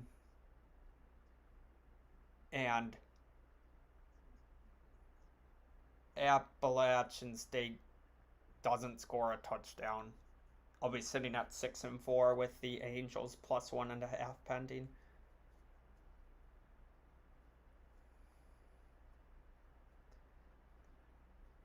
It's weird because the last couple days during this heater, I've had weird starts to the day. Like it's not like a traditional really good day where I start 3-0 and I'm just like on track the whole day. No, like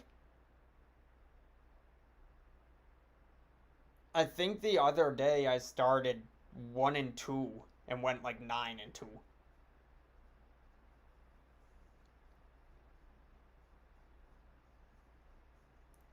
Things like that, because today I was also 1-2 to start, and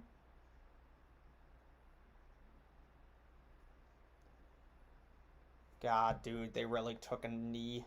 Oh, that's huge, son.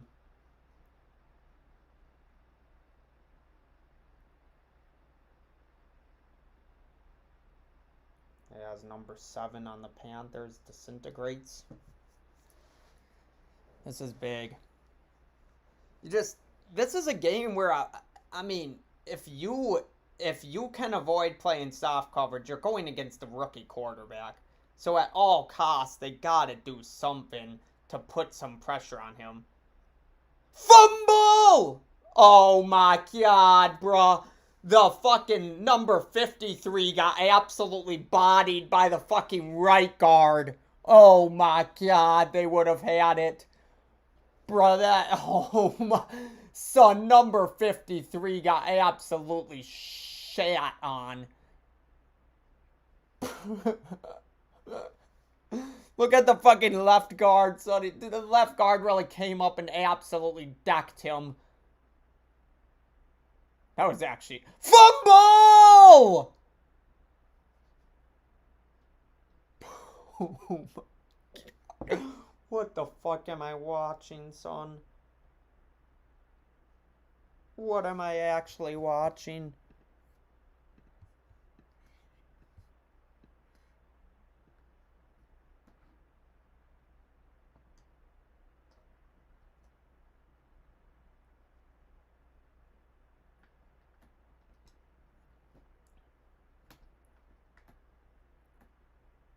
Get him! Make a play. Let's go. Let's go. Let's go. Let's go.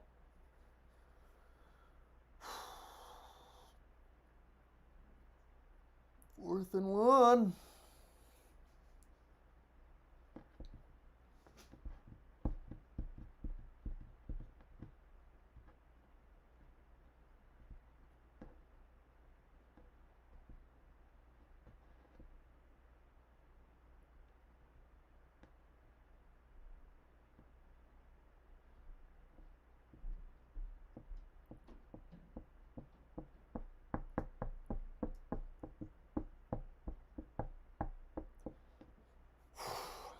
Wow, dude.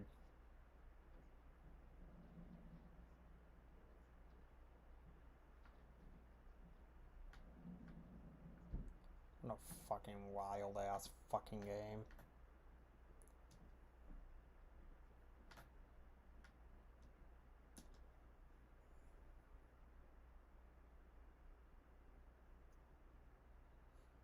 Bro. Well, then this is good coaching. This is good coaching in a game like this because, and yes, I'm a little bit biased because I bet on it, but they ran a pass play that was, I mean, it was so easy to see that the Texans were selling out for the run. They ran a pass play for 20 yards to put them in field goal range on a play where the Texans sold out for the run. That was the difference maker in the game. And then playing actual defense, not playing just soft ass prevent defense, letting them get 20 yards at a time, work their way into the red zone easily. Because that's how teams lose in these games. That's how these games go from being a 16 point, because then it's, one score, an onside kick, and just like that, the Texans have a minute and a half left and they have a ball at the 50. And they're down by one score. Like, that's how you lose. And the Panthers actually played real defense and put pressure on the quarterback. And it especially makes more sense to play real defense when you're playing against a young quarterback. Because if you're just letting Davis Mills get easy 10-yard dots all the way down the field, you're going to set yourself up to lose. A young quarterback like that, I mean, any quarterback like that, you should be putting some pressure on them.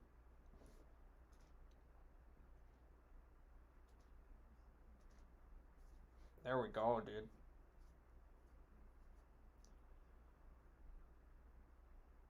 If this one wins, I'd be 23-8. 23-8 in the last 3 days, son. God damn.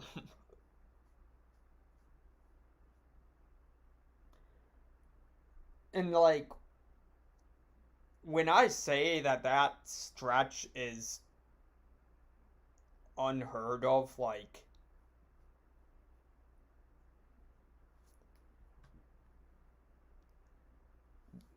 well, no, I wouldn't. This Angels game is still going on, so I can't get too far ahead of myself. I don't know why but I'd be 6-4 right now. If the Angels can hang on, I'd be 23-8. And if the Angels don't win, I'd be 22-9. Like, either way, it's very insane. And I do wanna keep it going tomorrow. I'm gonna close out this. Boo.